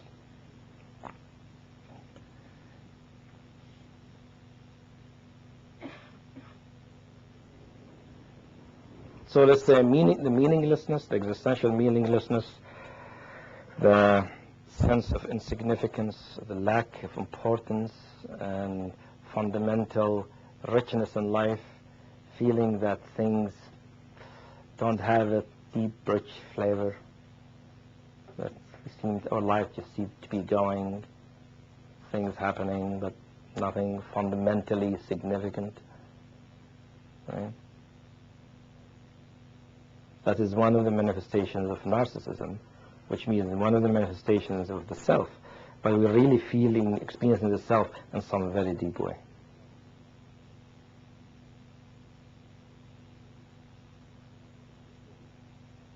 But usually, that might be at the beginning, when might start us in our spiritual journey. And of course, as we start the spiritual journey, for most of us, we begin to forget the meaninglessness. We feel to forget the insignificance. We have some experiences, some methods, some in-touchness that will make us feel our life is meaningful. And the biggest meaning that the spiritual journey gives to the practitioner for a long time, till the point of realization, is seeking. The seeker.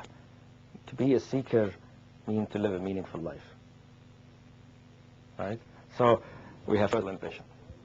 We were seeking worldly recognition, now we're seeking an inner kind of recognition. It's the same movement. It is true, it's closer to reality, but now gives us some meaning. And for a long time, the spiritual practitioner might not feel underlying meaninglessness because we're filling it with the meaningfulness of seeking, of practicing, of, reading the teaching, listening to it, and understanding it. It makes sense. It gives us our life has something meaningful to it. Now we engage in something meaningful. But that's still, you see, a way to indirectly deal with the underlying emptiness and meaninglessness of the self.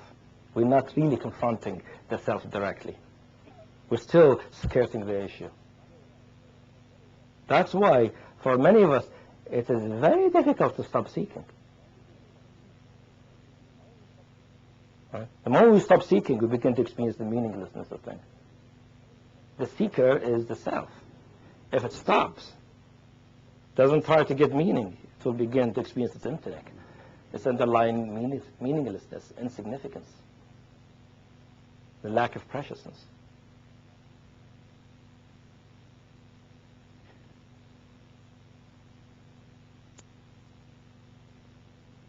So as you see, it's a very tricky thing here.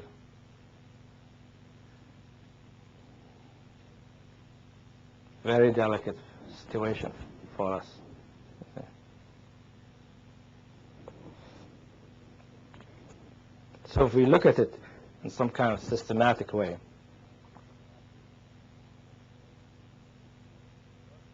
as we work with our sense of self in this direct way, by looking at the structure itself, at the beginning we will see all the ways we try to create meaning in life, all the ways we try to have meaning, to experience meaningfulness, all the ways we try to feel our life has significance, has importance, all the ways that make us feel we shouldn't kill ourselves, life is still worth it. Okay.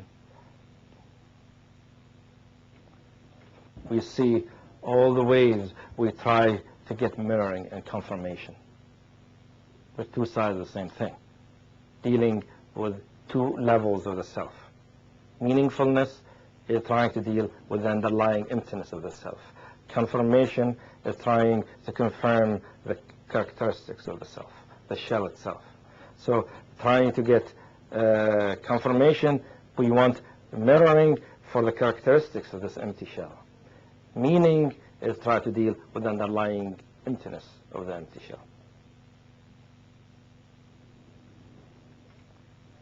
If we don't try to engage in either one of those, if we recognize their import, what they mean, and we are courageous enough, committed enough, or desperate enough, or passionate enough about the path, that we say, well, I see all these things, I can't stop all these impulses, to get all these confirmation, to get meaning, I won't engage. I will just observe, just witness all of that and not do anything.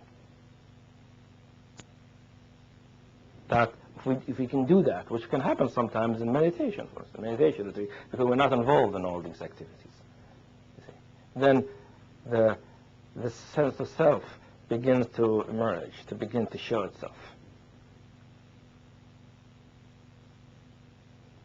It begins to thin away little by little, by not getting the supplies, the support, the confirmation, and the meaning.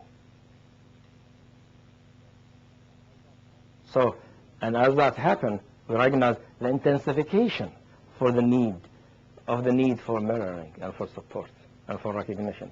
But at the same time, if we preserve with that, we begin to experience what the empty self, what the normal self is like when it is not defended against, when it is not completely identified with.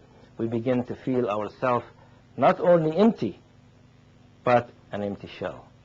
We begin to experience ourselves as some kind of an empty balloon, an empty sack, an empty shell, sometimes like a walnut shell even. We begin to actually experience the self literally as a shell, as a walnut shell or as a coconut shell without anything inside. Sometimes it feels actually hard and defended, sometimes soft and pliable, sometimes very delicate and soft. But the main thing of it is that like, there is this boundary, there is some kind of definition, an image of self with nothing inside. And this nothingness is not the wonderful, spacious emptiness of Buddhism. It's more like stale, old, deficient sense of nothing. Sense of old and insignificant and dead.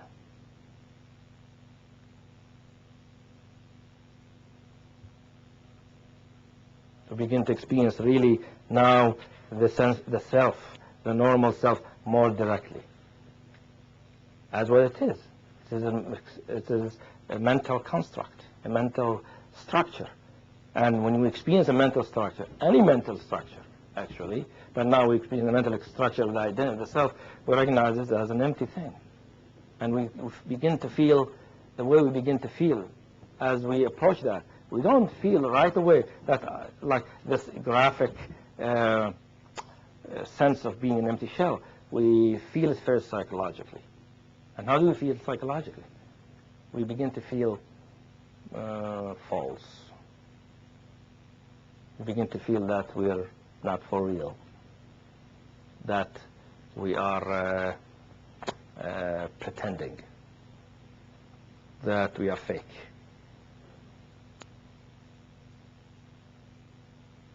That's how the empty shell first appears psychologically. Appears as the recognition of fakeness. It's an imposter. It's not really my true self. But I'm beginning to recognize that.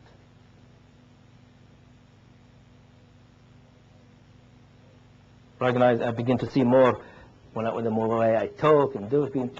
Of course, not real. That's not really who I am. That's not really what I mean. I'm always pretending. I'm always putting up a little facade. I'm always presenting some kind of image. And I recognize after a while, I'm not just only presenting some kind of image, I'm stuck with this image. I have taken myself to be this image I'm always putting out. After a while, it is an image. It's not really me. And it's a difficult realization to have because it's very difficult for us to accept that what I am, what I have been all these years, turns out to be a fake, made-up thing.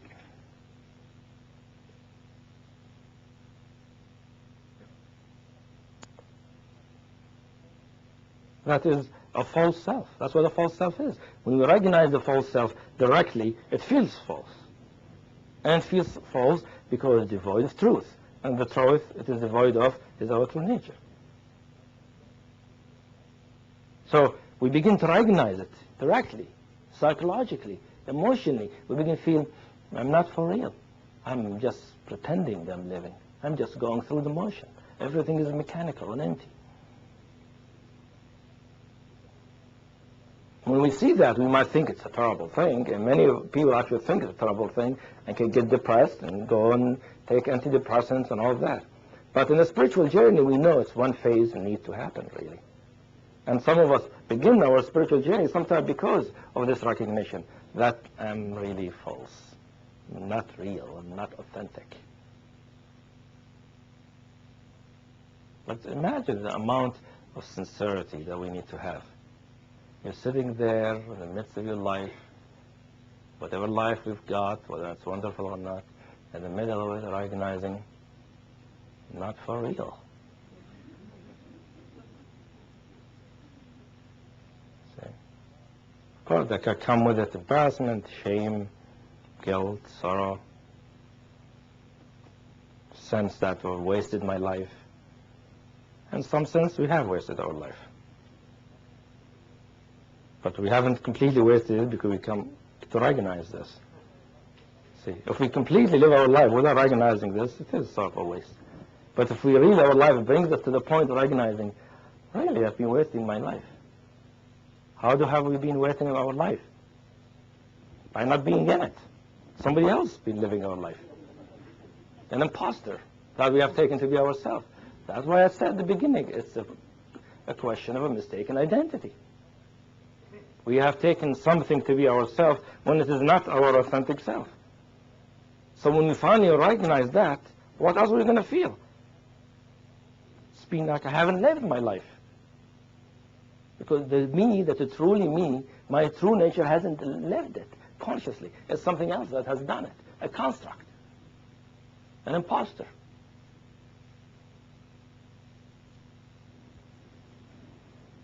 But maybe we can be more compassionate and gentle with ourselves when we recognize we're all in the same boat. Developmentally, that's what happens to everybody. Some of us have maybe a thinner, more transparent shell than others. So maybe we're somewhat in touch with some kind of authenticity, some kind of spiritual quality. But average individual is usually opaque shell. The self is opaque and not transparent to the inner beauty, to the inner richness, except maybe in glimpses. It takes a tremendous dedication, a tremendous perseverance, a tremendous sincerity and love for reality, love for authenticity, to stay with this manifestation, recognizing ourselves as being fake and unreal and not trying to change it, not trying to make it real. So as we see them, we might feel hurt, we might feel shame, we might feel embarrassment. Usually, most people are ashamed or embarrassed about exposing their narcissism. Everybody's narcissistic. We're all narcissists. Look at the fact that we have an ego. We're narcissists. Because what is narcissism? Focus on the self. See, concern with the self, confirming it. So we just need to accept from the beginning, for the exercise, we have some narcissism in us, and we want to see it. And we see it by recognizing the various ways we try to get this confirmation. For 15 minutes, each person, right? And other people just listening, right? And then we go from one person to the other, 15 minutes for each person, right? And then after 45 minutes, we come back here for a discussion.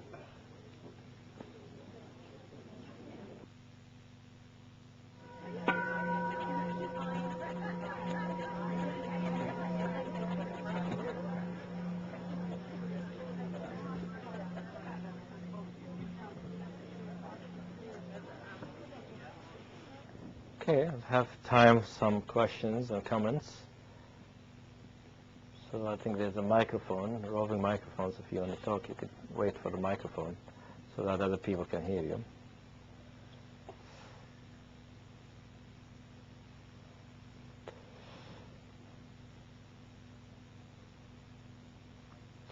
If you have any comment about your experience, or you want to have any questions about what we discussed and worked with.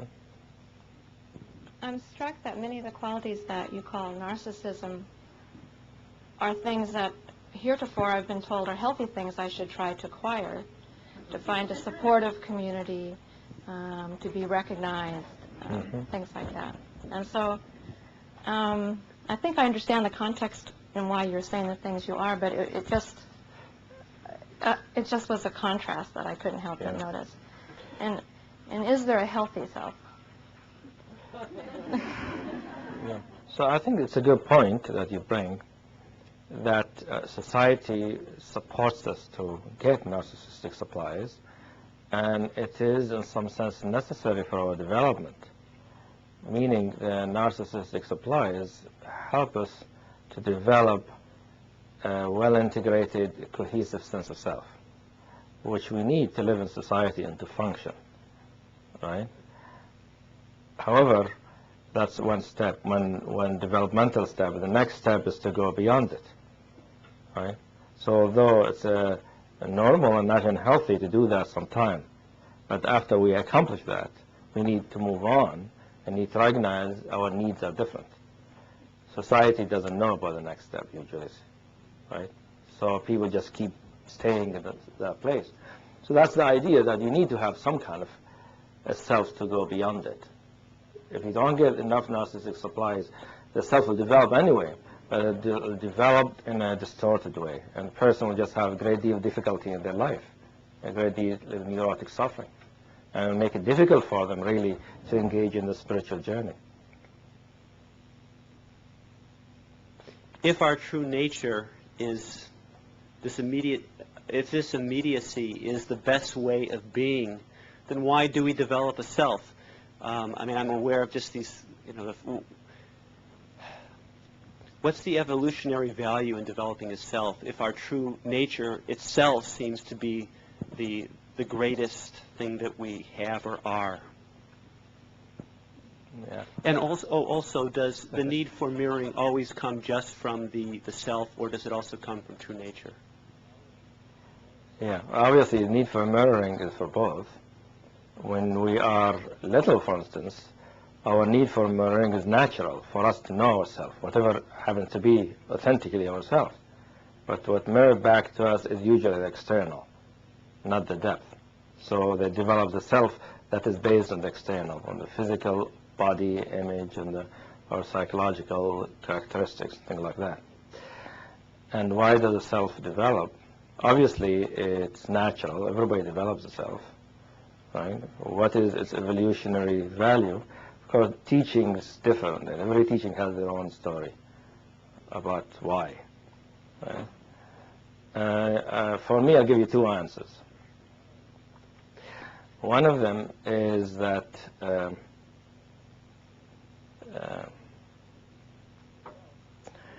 the self is really develops according to the model of a true nature. True nature is our true self, our true identity. That's what we are. When we lose that in our development because when we become alienated from it because we are not able evolutionally to have it because of our cognitive developments and things like that, we have to have a self. We have to have some center to operate from. So there's a need for a center to operate from, to be able to function as a human being. If we have the true nature, that's the center. If not, we make up another one. And what we make up basically is a partial self. We are all of it. We're the physical, the body and the mind, and the true, all of it together. However, the psychological self that develops takes only one layer, some of the layers, the surface layers, and crystallizes itself around it. Now, the question, of course, will arise, how come we develop in such a way that we lose in touchness with our true nature? That's really what it amounts to, right? And, of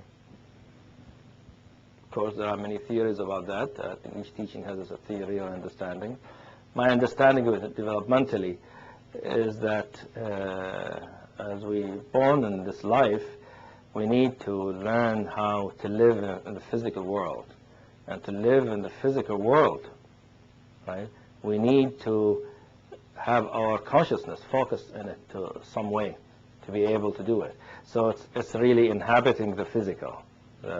Our consciousness needs to come inhabit the physical. And the way it happens is through the development of the self that is based on the body. Now you could say, why?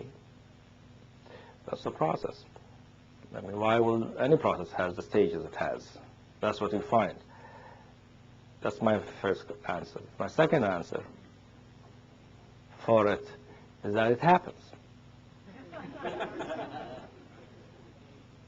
I mean, any explanation about ultimate reality is just an explanation. I don't think ultimate, reality finally can't be explained. You could find developmental explanations and all of that, and there are many of them. Some will satisfy some people, others will satisfy other people. But why it happens, I don't think true nature answers questions of why. It just does it. We know it's part of the potential of true nature to manifest itself in ways that is where it doesn't know itself. Part of its much potential, and it does it. When we say why, partly we don't like the fact that it happens that way. True nature doesn't care one way or another whether it happens or not happens. For it is cooking a meal. You have to heat it. Right? From the perspective of a lot larger perspective. From our perspective, from the perspective of the little self, it seems a lot of trouble. But thinking of it as a lot of trouble is really from the perspective of the little self, while the true nature is the vastness of everything.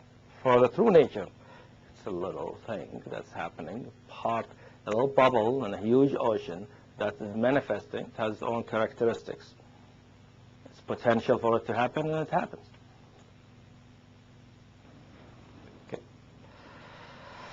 In doing this exercise, I found it really difficult to disengage which of my motivations were coming from some deep, wonderful, intuitive, and healthy place, and which were coming from the sort of I need you to like me, approve me, da da da.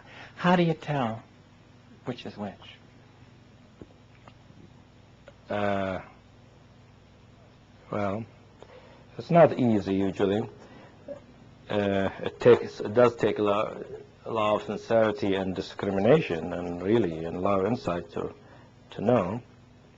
Because the narcissism, as you see, has component related to the ego self and a component to the true nature, and they're mixed.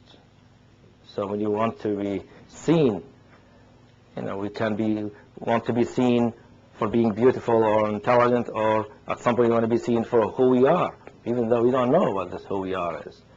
So it could be both, or one of the two, and it's not easy. But I think for a long time, it is a good guess that it is not a pure motivation. I mean, even if there is a purity in it, there is also something else. And it's also difficult for us to really see and show our narcissistic needs. Because the narcissistic need, most people experience narcissistic need as something shameful and embarrassing. Right?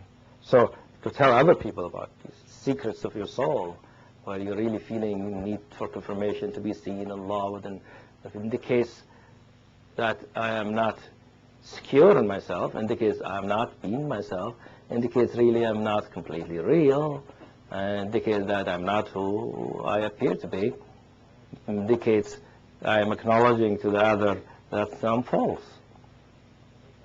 So there is that conflict in it. So we need to be willing to recognize our falseness and to other people to see it, for us to be able to really expose and communicate that narcissistic vulnerability.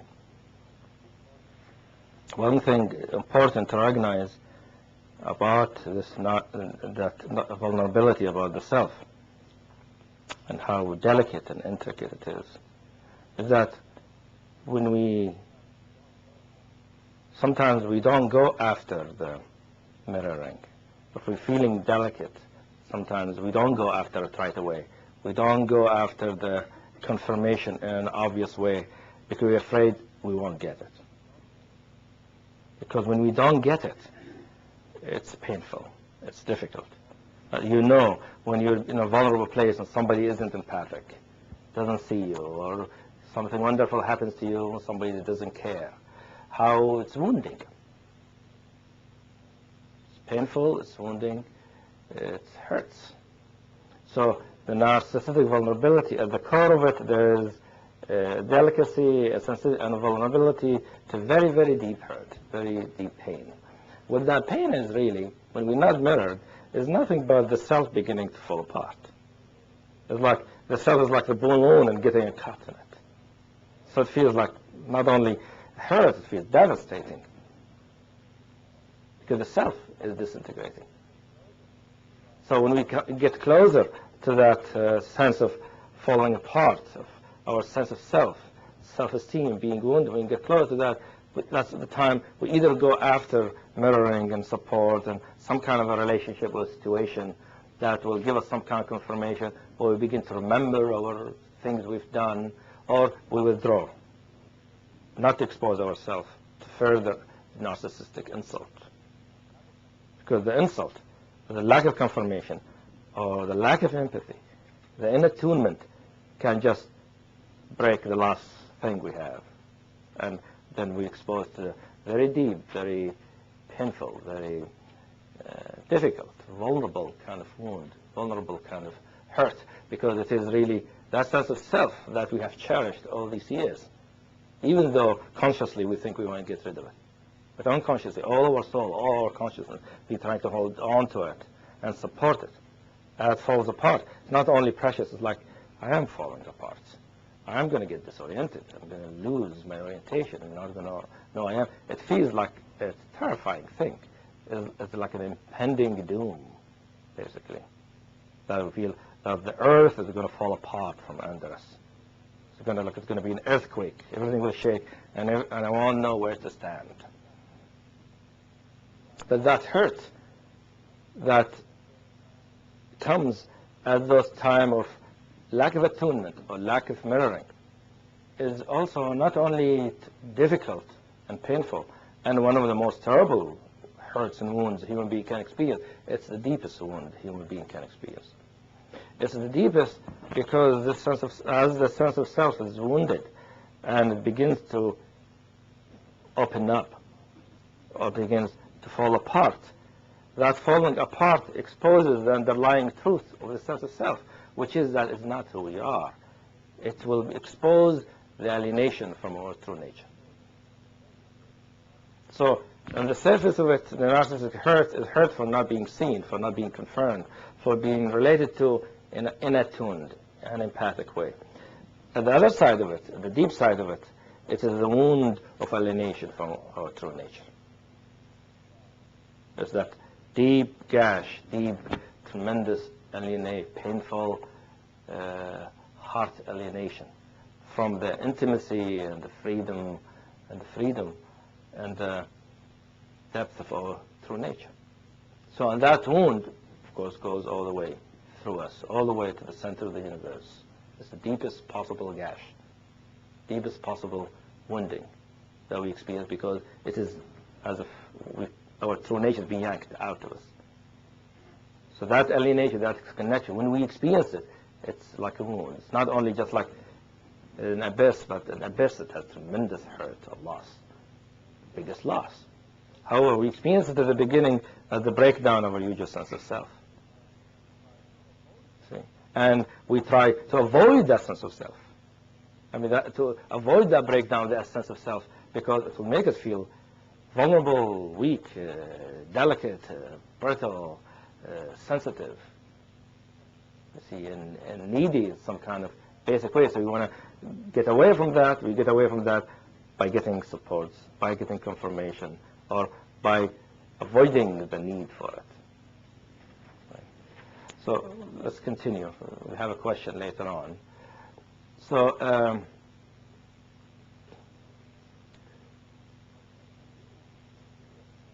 but if we're really serious about our spiritual practice, that wound is a welcome thing. You see, we need to learn to welcome the narcissistic hurt. We need to welcome narcissistic insults. You see, because what is it? It's a beginning of a breakdown of the sense of self we want to go beyond. It's our chance to go beyond it by going through it. Going beyond the self by going through it is a much more assured way of transcending it, of not having the self come back. Most of the time we go beyond it by going around it. We do some kind of practice, one thing or another, or something, and we just find ourselves in some kind of wonderful place. But to go through it, and to go through it means to see the self, its needs, and if we don't try to get those needs, satisfy them, the self will show its brittleness and its light, lack of attunement. If we're really vulnerable, if we're really staying and not with ourselves and not trying to get that feedback, a little thing from somebody important kind of begin cracking that sense of self.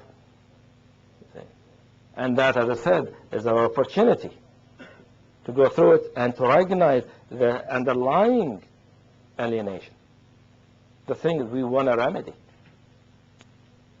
right? The spiritual alienation. And if we open to that, if we open to that intense, this immense pain, this infinite pain of the wound of not being connected to our true nature, being alienated from it, then it is possible for us to go through it. If we don't feel it, we won't go through it. We'll go around it. But to be able to make this transition, what we need is not a self-condemnation. Right? If we condemn ourselves for our narcissistic need, if we condemn ourselves for our narcissism, if we condemn ourselves that we need approval or attention or recognition or admiration or for people to think we're special or wonderful, if we condemn that, we won't understand it. We won't be able to go through it. But if we approach it with acceptance, with understanding and compassion, kindness, recognize I'm hurt, right? I'm hurt, I'm wounded. What I need here is a kindness, a gentleness, and a softness. A delicacy that is compatible with how exquisite this wound, how delicate and how soft. So we need a compassion, a true compassion, a true kindness that is soft, that is warm, that is delicate, right? We need to be empathic to ourselves, to recognize, oh, I'm hurt, because if we approach the need, narcissistic need, with more of an acceptance, more of a compassionate, warm, and kind attitude, we won't try to get away from the hurt, but to make it easier for us to accept the hurt and let the hurt unfold, open up. So it will open up our alienation. And if we continue that compassion with a gentle, more accepting attitude, instead of condemning ourselves, oh, I'm fake, I'm not real, I'm narcissistic, we don't do that. We don't attack ourselves that way, but approach with that understanding and acceptance.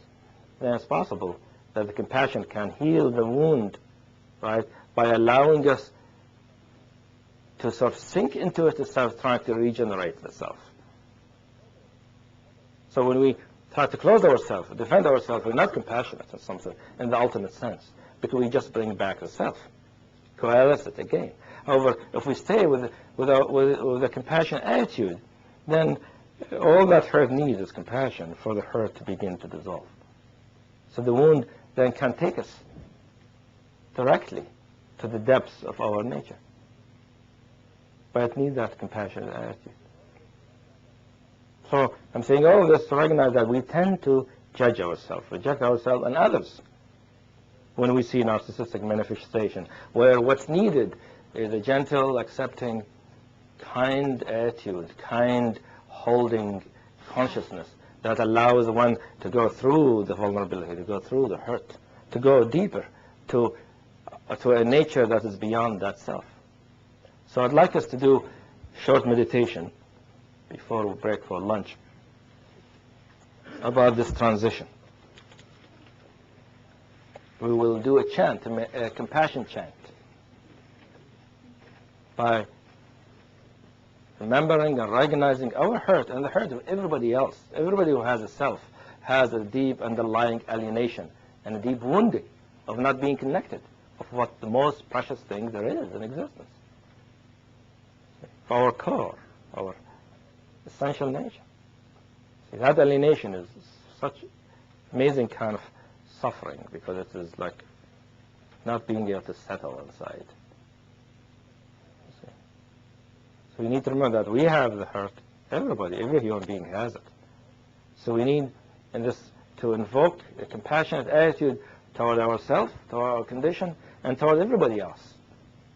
Everybody who has some kind of narcissistic vulnerability, which means having a self. So this meditation is both a visualization and a chant. In the visualization, we will visualize, see a very delicate, soft, brilliant emerald light pervading everything, holding us, everybody, right? Pervading the whole atmosphere, so soft and gentle, delicate, warm, like as soft as the baby foot or fingers.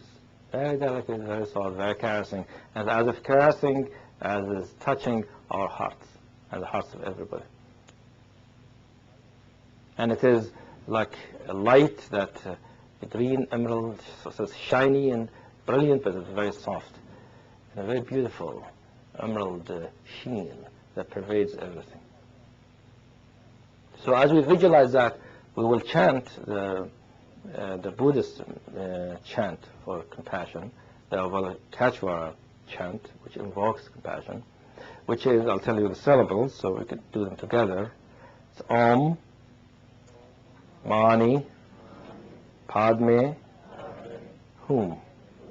So we'll chant those together. As we chant them, like we're invoking this emerald green compassion that pervades and envelops everybody and allows us to heal our wounds. So we just chant together during the visualization.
Have our lunch period till 2:30. I'd like you to do one self-observation exercise while you're during the period, which is to continue being aware of your need for confirmation, for mirroring, recognition, admiration, approval, Just to be aware of that. Don't do anything. Don't try to stop it or anything like that. Just to be aware that that need, all the interactions or lack of interaction. So then we come back again.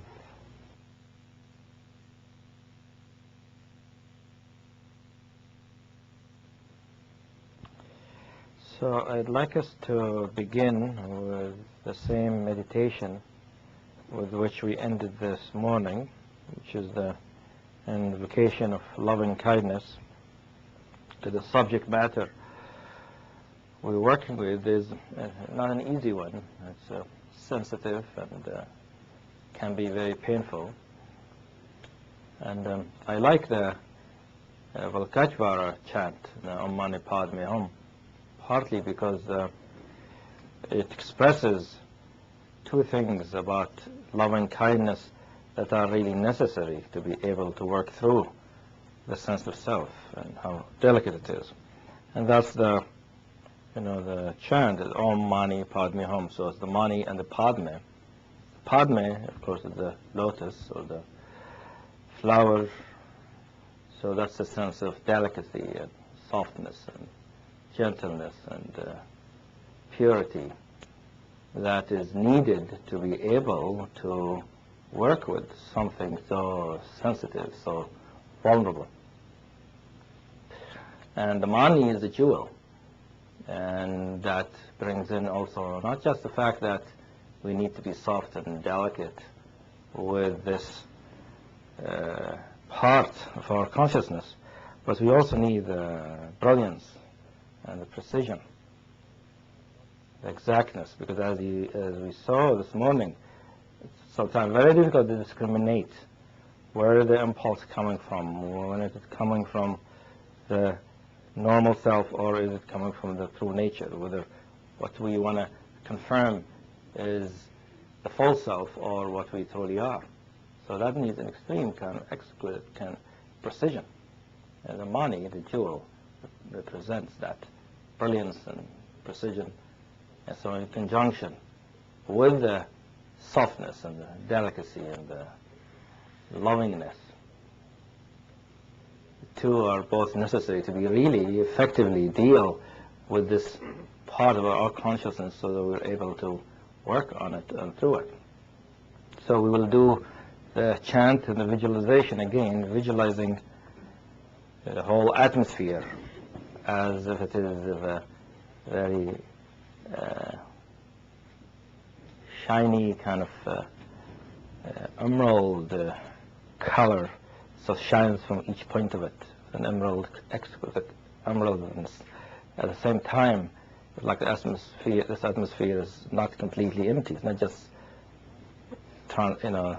light that has no body. It has a softness, a body, a texture that's soft, that's caressing, that's holding. So as we visualize that, we will chant Om Mani Padme Hum. This way invoking this loving kindness for ourselves and for everybody else, because we're all in the same boat. It comes to this.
Each teaching has its way of working with the self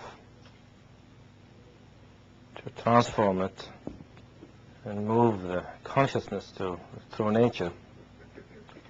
So I'm discussing here a particular way that I find useful. Each way basically takes in certain characteristics of the self and through nature, and clarifies or illuminates some features of the self. So the approach we're discussing today has to do with looking at the structure of the self itself and the understanding of what is the nature of the structure and contrasting that with the true nature and seeing how the two interrelate. So, and doing this, I find that dealing with narcissism, and narcissistic manifestation, is the most direct way of working with the self. Because narcissism basically is a manifestation of self, a manifestation of the vulnerability of the self and the need to shore it up.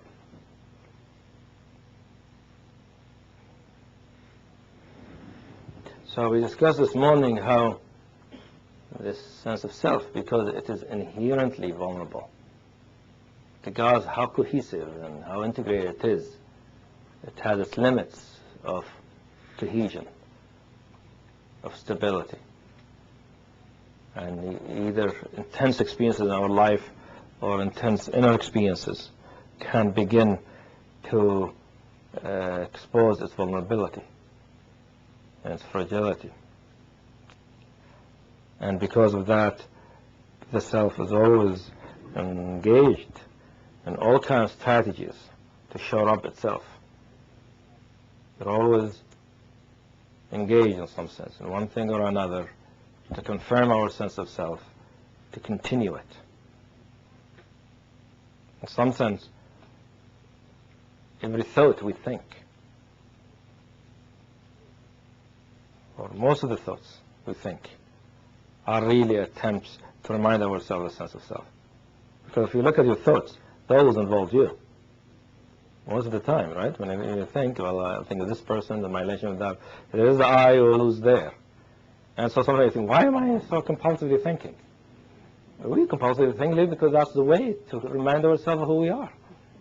So if we really stop thinking, it's not only there's no way to remind ourselves who we are, the self will disintegrate because it's based on those thoughts. So that's why there's so many methods and techniques to slow down the thinking process to come to a place of quiet and peace. So that way we have a chance to recognize what is reality. So the way we're looking at it here is not those phenomenological techniques, but looking in the structure and the nature of the structure and how the structure functions to perpetuate itself. In some sense, it's intolerable to see ourselves that way. But all of us, inside of us, within that sense of self, the ego sense of self, there is a falseness, a pretension. What does a pretension of self mean? I am believing, I am taking myself, presenting myself to be something that is not me, that is not who I am. Definition of pretension, that's the definition of falsehood. So it's true.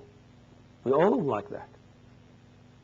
And that's why when we get to this place, when we begin to recognize our emptiness, it's very difficult to look into other people's eyes. Don't you experience that sometimes? To really look in a relaxed, easy way? Difficult. We feel awkward, difficult. We can't settle. Right? We want to dodge. Why? Nothing there. You're not there. Who's looking? They're going to look and see there's nobody there, not you. A mask. We know it without consciously knowing it. We just feel that awkwardness, that difficulty. But from a perspective, somebody who really wants the truth, who really is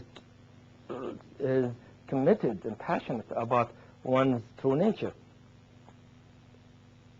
it's a welcome news. So that means I'm beginning to recognize some truth about my experience, something very fundamental.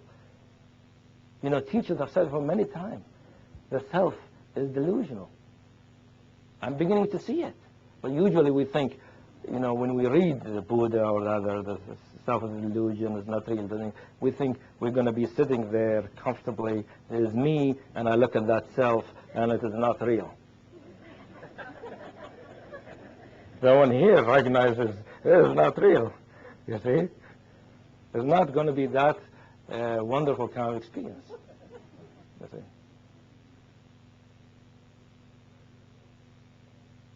So if we really, so that's another step in that work. First, we're recognizing the external manifestations, the need for mirroring and meaning. Then beginning to feel the self itself, the structure itself, as a structure. We're recognizing the mental quality of it, meaning it's devoid of meaningfulness, which appears as a falseness, as an unreality, as a pretension. As we stay with that, it becomes then slowly clear that I have like an empty thing, an empty shell.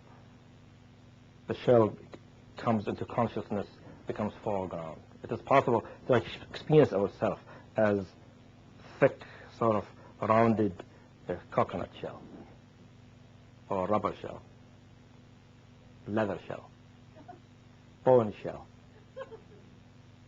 right? Depending on how defended we feel we need to be. But basically, now we're feeling the structure itself and the emptiness inside it. That's what it means to be an empty shell. Recognizing the structure of the self itself as it is. At that point, when you recognize that, the slightest narcissistic inattunement can break the shell, can create a gash on it. We're very vulnerable then to being wounded, to being slighted, insulted, we say.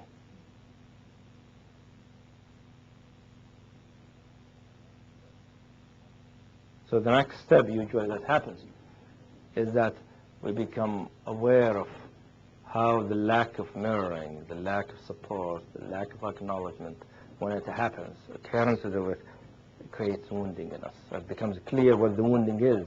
It's just a break in the shell. And how terrible it is because that wound takes us directly into the emptiness.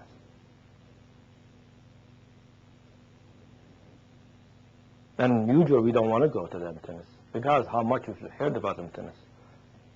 Because this emptiness doesn't feel just, oh, let me go into the emptiness. No. I am becoming emptiness. Me, the self, that I have known myself, my parents know me, call me these names, everybody knows me now. This one is sort of falling apart, disappearing, and becoming empty. So to allow this wound, the hurt to happen, means the wound to open up completely. And to open it up completely, we're in the middle of this emptiness. And we don't usually like this emptiness. Because this emptiness is the underlying emptiness of the self, which feels sort of dead. Doesn't feel alive and energetic. It feels dead, sort of doesn't have much energy. It doesn't have a sense of worth or significance. It feels empty, sort of in a somewhat depressed way. Empty and insignificant. So, which makes us now understand maybe what the sense of meaninglessness we felt before, where it was coming from this emptiness. But before might have come to us obscured, not directly. Now we're seeing the emptiness itself. But the most characteristic thing about this sense of emptiness, if we really penetrate the self, is the sense of feeling lost, disoriented. In other words, as the shell or the sense of self begins to dissolve, let go, we begin to experience that as a disorientation, as a sense of getting dizzy, maybe even. Disoriented, shaky, don't know what's important, what's not important, what to do, which way to go. I don't know what to do with my life, how to make decisions. But also the sense like I can't settle. I can't find the right place to put my butt in. You see, because there isn't the orienting center that we have used to orient all of our functioning isn't there now. Because it is that sense of self. So it begins as a disorientation, maybe, as a sense of feeling lost. But as we stay with it, we say, what does it mean I'm lost? Really, being lost means I don't know who I am. That's what lost means. So, because as the sense of self disintegrates, finally it's gone, there's just the emptiness. What gave us the sense of self-recognition, what gave us the sense of who we are is not there. So for a while we'll feel, I don't know who I am. And usually if you talk to somebody who's feeling that way, does that mean you don't know this is your brother and this is your father? No, they don't mean that. But there's an inner feeling of, I don't know who I am. If still a person will recognize their credit cards and their driver license and their wives and children and all of that, those will be recognizable. It's not that kind of loss of self. It's more like an inner sense of self-recognition is not there. And we find that to be difficult and terrible. And we begin to recognize how important that has been for our life, because that has been the center for decisions, our actions, our value systems. It's what gave us the sense of importance. It's the programs of the self is what gave us meaning and content for our life.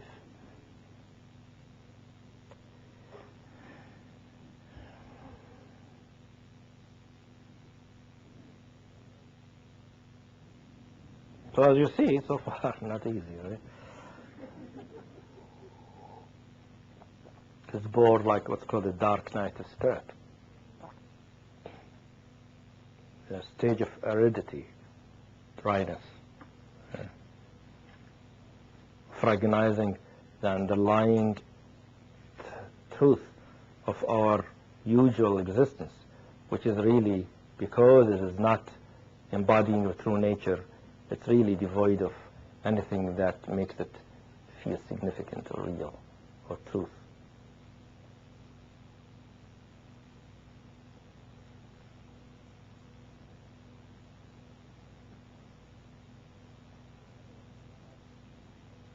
So some of us might have had an experience like that, feeling some kind of emptiness, so you feel I'm lost, or I don't know who I am, or I don't know what to do. I don't know how to orient myself. Or we might experience in a chronic way, in the sense, I don't know what I want to do in my life. Because there isn't the center that gives us the program of what to do.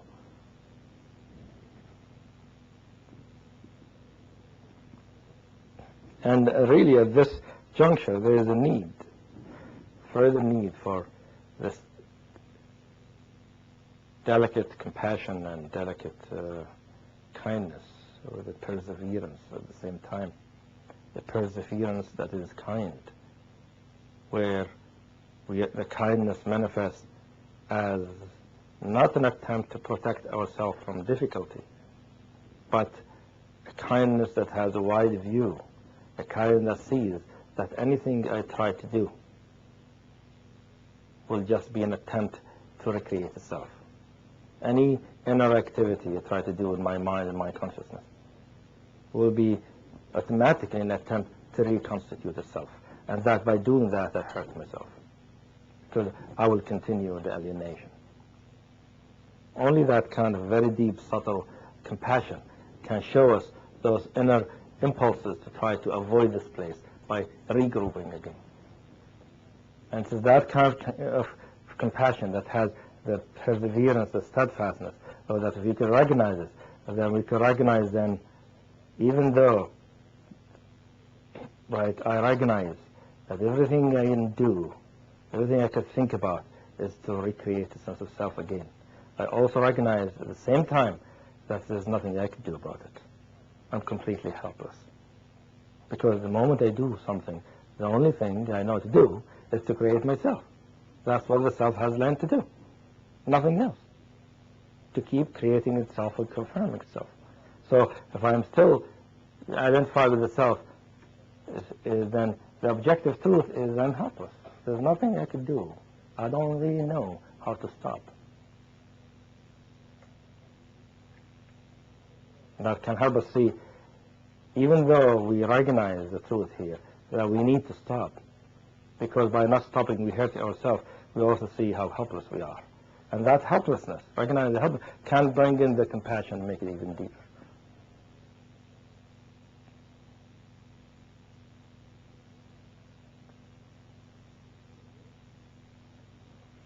We're able to be kind and gentle to our experience, to recognize the incessant activity to be somebody and our helplessness about stopping it. And learn just to witness that.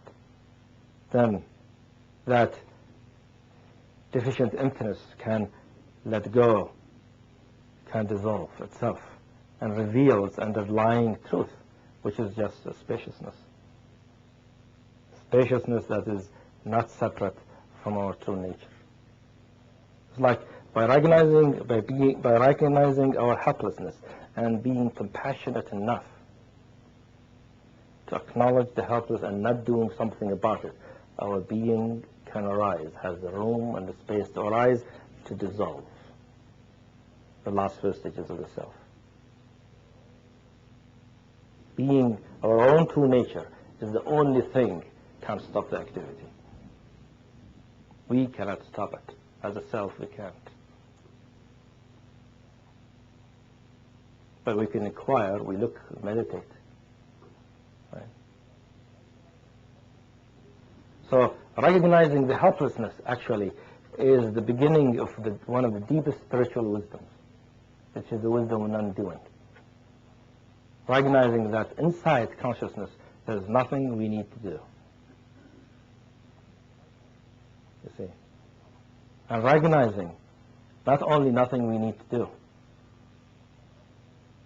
that we don't need to do anything, and we are helpless to cease doing it. Okay. If we recognize that and not try to do something about it, I mean, get involved again in the same activity, right? We allow what can act truly to act, see? Which is our true nature, which is by its arising, which is us just recognizing it at that point. We recognize that our true nature is just pure presence. Pure presence means not doing anything, just being here. We recognize that our helplessness is a reflection of the wisdom of non-doing. We're recognizing non-doing from the perspective of the ego as helplessness, but from the perspective of true nature, that is the nature of reality. It's pure presence, stillness that acts by its being there. And by just the fact it's being there, it's like a grace that melts all the suffering, all the discord. And then if that happens, then we recognize, oh, that's the meaning. No wonder life has been meaningless. It can't have any meaning without this. Everything else is a little reflection, a little made-up dream. It is so real, so authentic, so true. It's 1,000,000 times more real than what I have taken reality to be.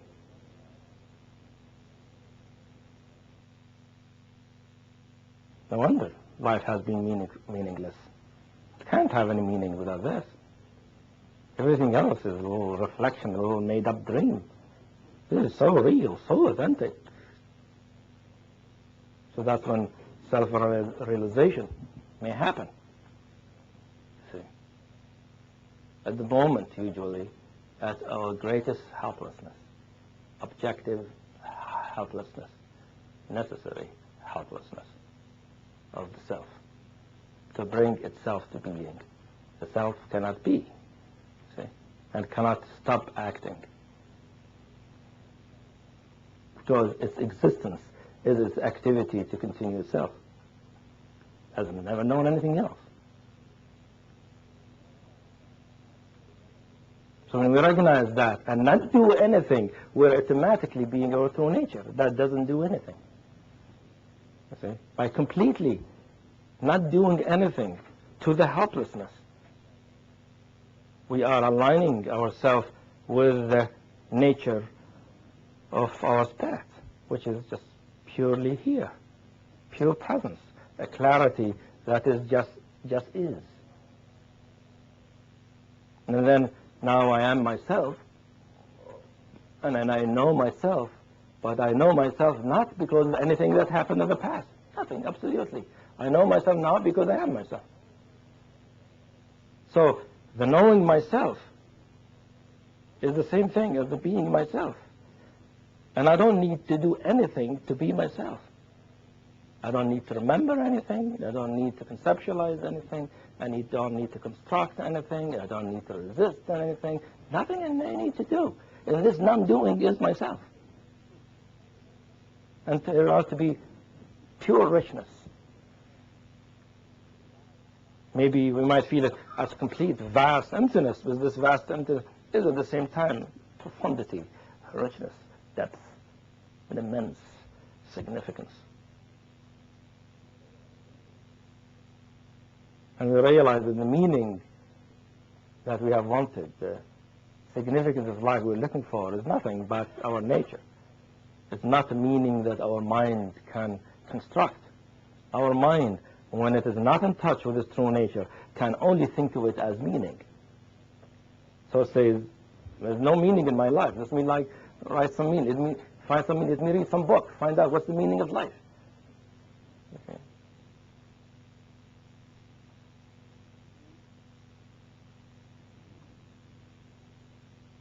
So then, if we really traverse the journey of the self by going through it, as you see, it's a direct way to selflessness.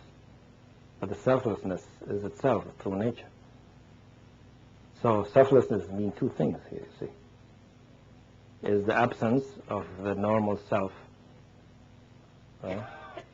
But also a state of being, of consciousness. We are not self-centered. We're not self-focused. We're just a field of awareness that welcomes everything and everybody. But we knowing ourselves now immediately. And this knowing ourselves immediately doesn't need support, you see. Because it's not something made up. I am by myself. I am myself because I am myself. That is who I am. It's not something I'm trying to be. You see? I don't need any support for it. Nobody needs to see it, to confirm it. It's me. So, and we could recognize here that the need to be seen is an indirect reflection of the state of self-realization. What is the state of self-realization? It's not just being. Self-realization is being and knowing being at the same time. As being and seeing being at the same time. Sometimes expressed as the unity of clear light and emptiness. Right? The clear light, which is pure perception, and emptiness is the true nature. The depth of true nature. So the seeing of my being is the same thing as the being of my being. There's seeing and being at the same time. There's consciousness and being at the same time. There's awareness and presence at the same time as the same thing. When we don't have that, right? Of course, naturally, we want to be ourselves, which means we want to see ourselves, right? So what do? If we think we need a mirror? Tell me who I am so I know myself.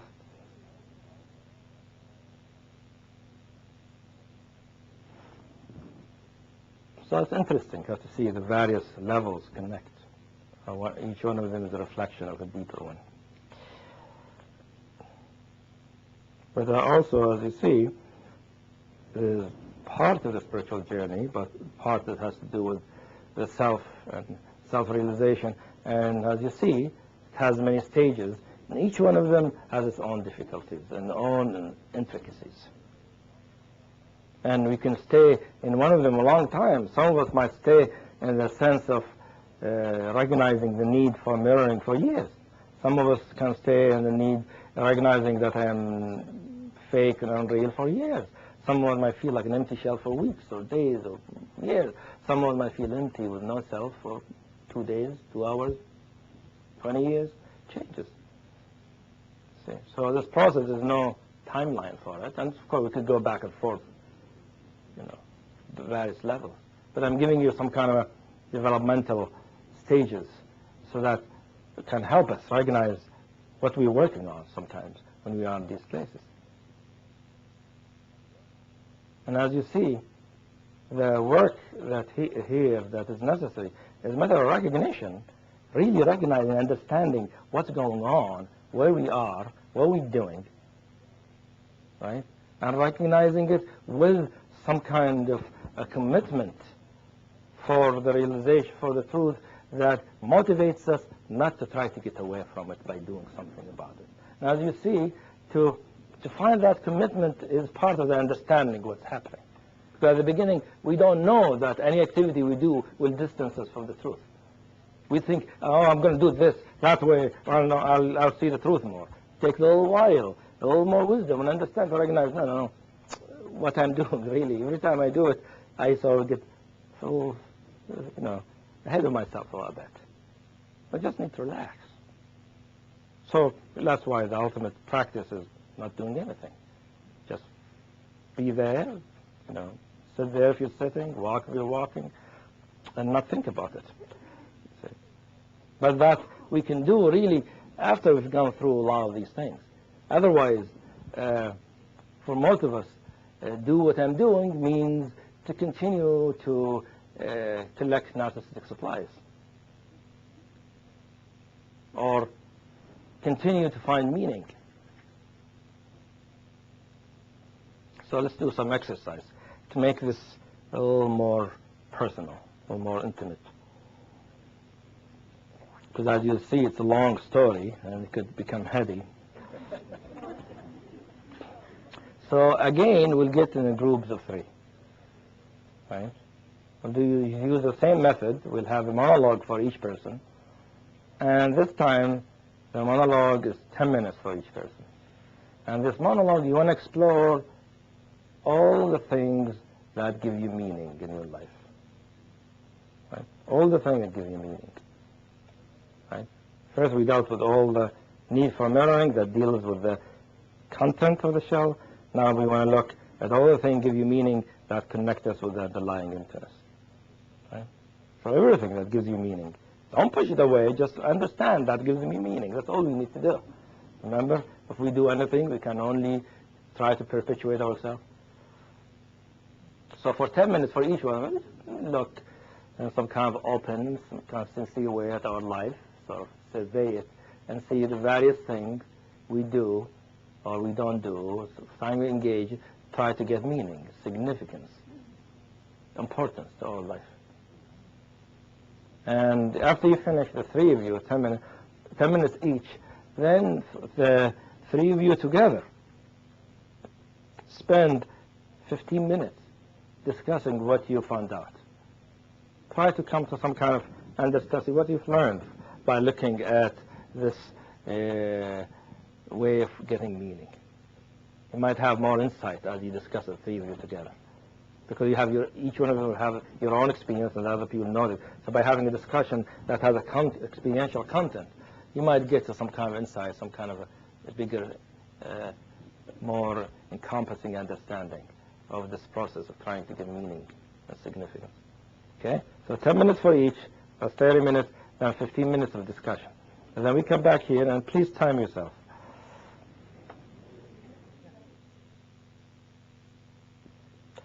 Okay, we begin. See if you have any comments or questions about what we've been working with.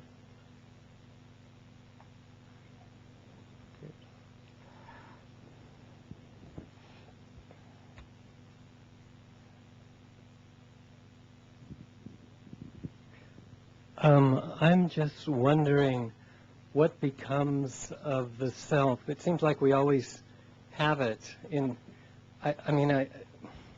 What I'm imagining is that we have both our true nature, as you call it, and the self, and that the self never really fades, because we're always in the world, we're always a body, we're always past, present, and future. We always have certain preferences and inclinations and memories, and we can't eliminate any of those things. That's true. It's true, you can't eliminate them. However, there is a development. You see, when we say that The usual self is a structure, right? A mental structure that's developed through our history. You wonder what is it that becomes structured. Structure doesn't just exist in thin air, right? If we explore that, you recognize that what gives structure is a consciousness, is some kind of a ground of consciousness, a personal consciousness that becomes structured through experience, and that way begins to recognize itself through experience. Now, this personal consciousness, some people have called soul, or current of consciousness, is, in its original condition, is inseparable from the true nature. It is like the true nature is the true nature of this consciousness. So in the natural condition, we are our true nature, but our true nature is inseparable from a personal consciousness that functions in the world, in everyday life. Right? Now, what happens in the development of the self is that by the development of the structure for this individual consciousness, that individual consciousness bifurcates and leaves and becomes alienated from its essential or true nature. So there becomes a duality then, a self and a true nature. While in reality, originally they're one. So by going through the self and learning to let go of the structure of the self, we let go of the structure. What remains is the consciousness, but the consciousness now that is inseparable from the true nature. And that consciousness doesn't go away, you see. Some people will call that consciousness the real self, or the soul. That's why people have concepts like their soul and their spirit, like the soul is that consciousness, spirit is the true nature, but they're really not two things. When the soul is not aware of its true nature, it becomes what we call the ego self. When it becomes aware of its true nature, it's a spiritual soul. It's a personal consciousness that is an expression of true nature. The structure dissolves, goes away. However, the personal consciousness definitely stays. Otherwise, there will not be localized experience. Okay? So, that's a question there. Skipped. I don't think I'm the person you pointed to, but I'll ask the question.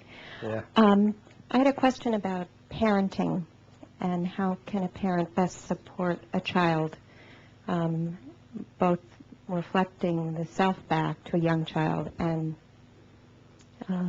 helping them to stay connected to their true nature. I mean, the best thing I know about that is for ourselves to be as in touch with our true nature as possible. And the more in touch I am with my true nature, the more fully I am it, the more fully I embody it and live it in my life and interact with my children from that place. Right? That's the best thing that I could do for the children. So there's not any particular thing, one does except be authentic. So if I know my true nature, I'm in touch with it, I tend to see it, and I tend to interrelate with it. However, that does not mean that the children will not develop a self. They will still develop a self. It only means that the self that develops is somewhat transparent to the true nature. The personal consciousness is not completely occluded by the structure. So hopefully when they grow up, they have a better chance of reconnecting more deeply. A question there?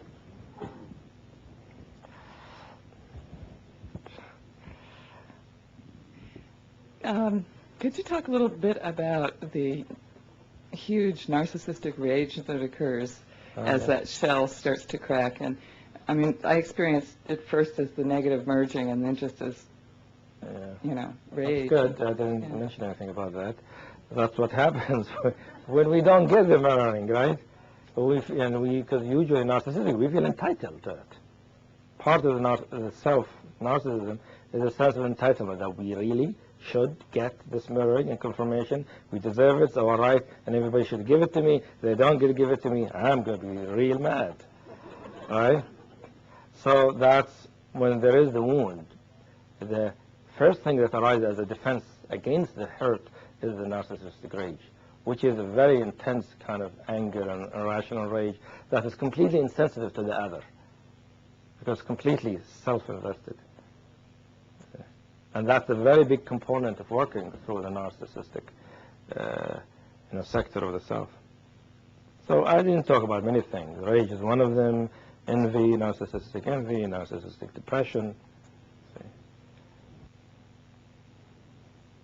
Finding meaning and surrendering to being lost, the kind of thing you were talking about. Right. And do we shed those? Anything that can be shed will be shed. Right? The only thing that shouldn't be shed is what cannot be shed, as far as I know. So we cannot shed our true nature because it's what is. Right? So anything that can be shed, that means something over it. So really, in the experience of true nature, there is no meaning to anything. Everything is completely 100% meaningless. Not in the sense that something is missing, but it's wonderful, right? It's beautiful. But it doesn't necessarily mean anything. Its beauty is its existence. It's not because it means anything. It is what it is. It's beautiful and wonderful and liberating. And any meaning is a commentary that we make on it. So really, the ultimate meaning of life is truly meaninglessness. But meaninglessness in the sense we're not trying to go after meaning. We're just abiding in our nature. And then we don't need meaning. We are.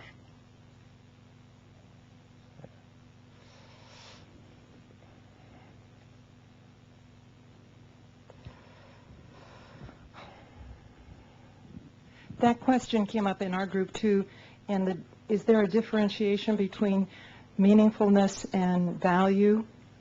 When one experiences something that's deeply impactful and value. That's a good point. Yeah, same thing. You see, my understanding of true nature is that true nature is the meaning, it is also the value.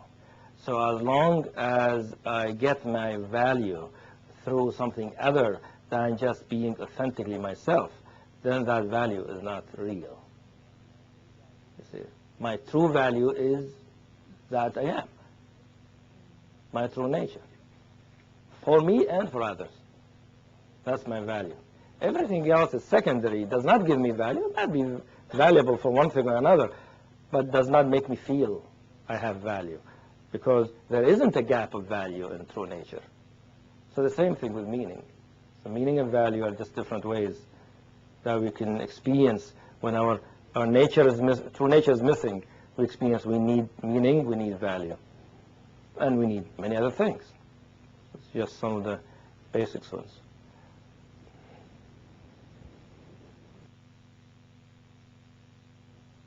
I have two questions that they may seem unrelated, but one is, how is it that parts of us, like the true nature, do not get conditioned, do not become impediments? How? I know Lucky for us, huh?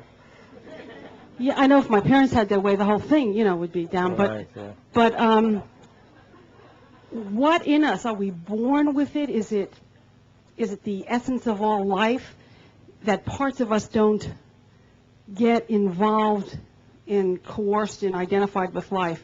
So that's the first, what's that phenomenon? I would like to know that there's something in me that hasn't been touched by my parents, So I'd appreciate that confirmation. But now the second question, not that it's a Passover Seder, but the second question is,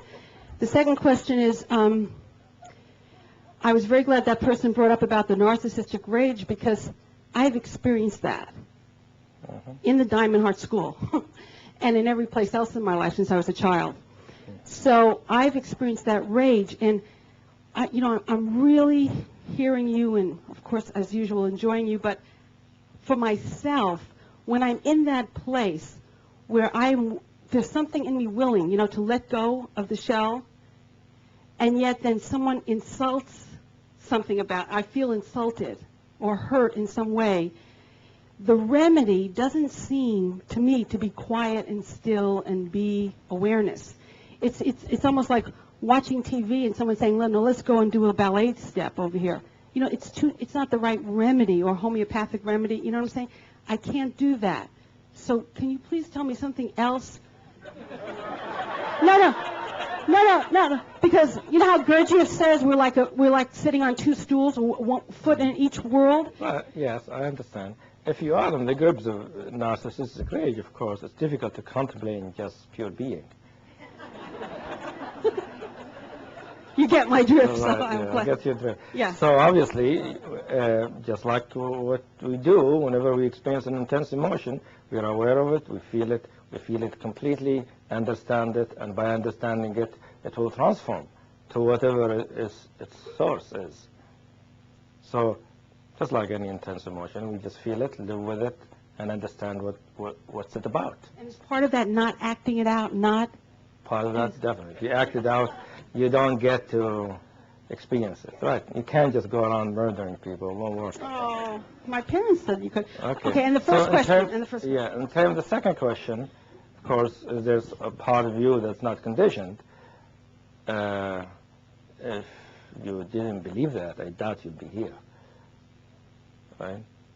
Nobody will be here if they don't have the faith that there's something in us that doesn't get conditioned. Because there is something in us that is not conditioned, that there isn't anything like that.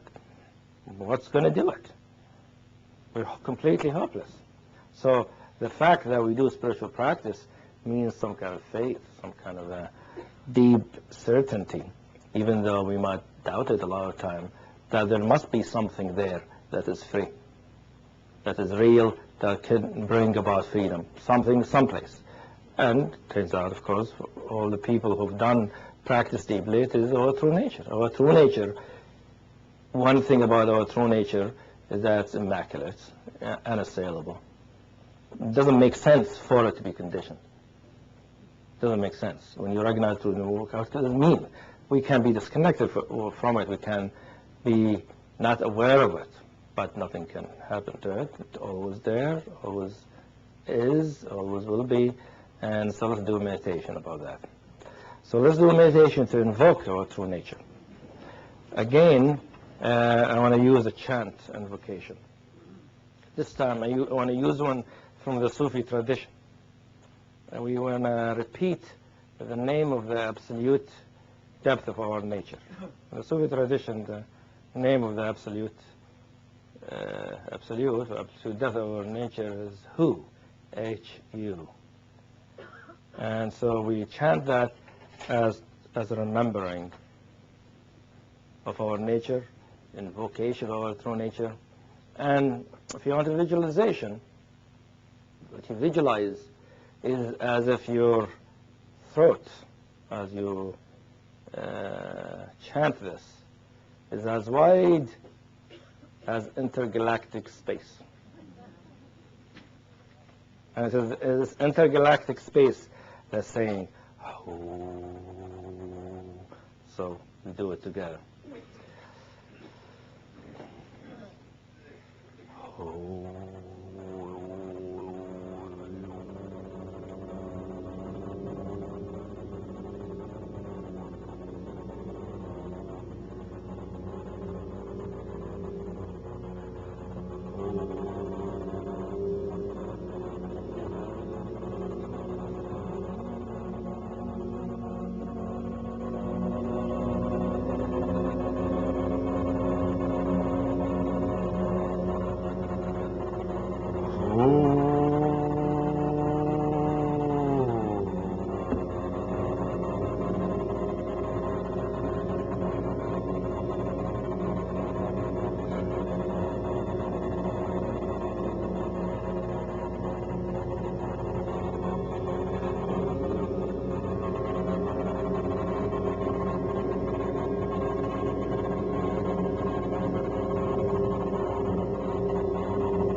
So I think we discussed many things, actually. It's a large constellation of the self, and some of it might activate, bring up things for you that sure will take some time and some work to continue with it. They was not intended to resolve what to bring up, but to shed a little more light. So I thank you for being here. I enjoyed it.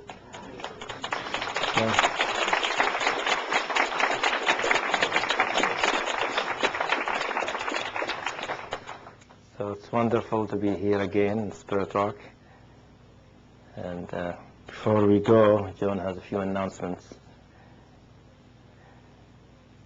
I wanted to thank you all again for the contribution that you've made to Spirit Rock, to the development of Spirit Rock.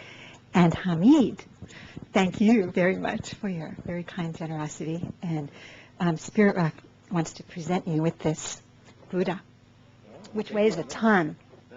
Hopefully it will serve as a remembrance of our gratitude.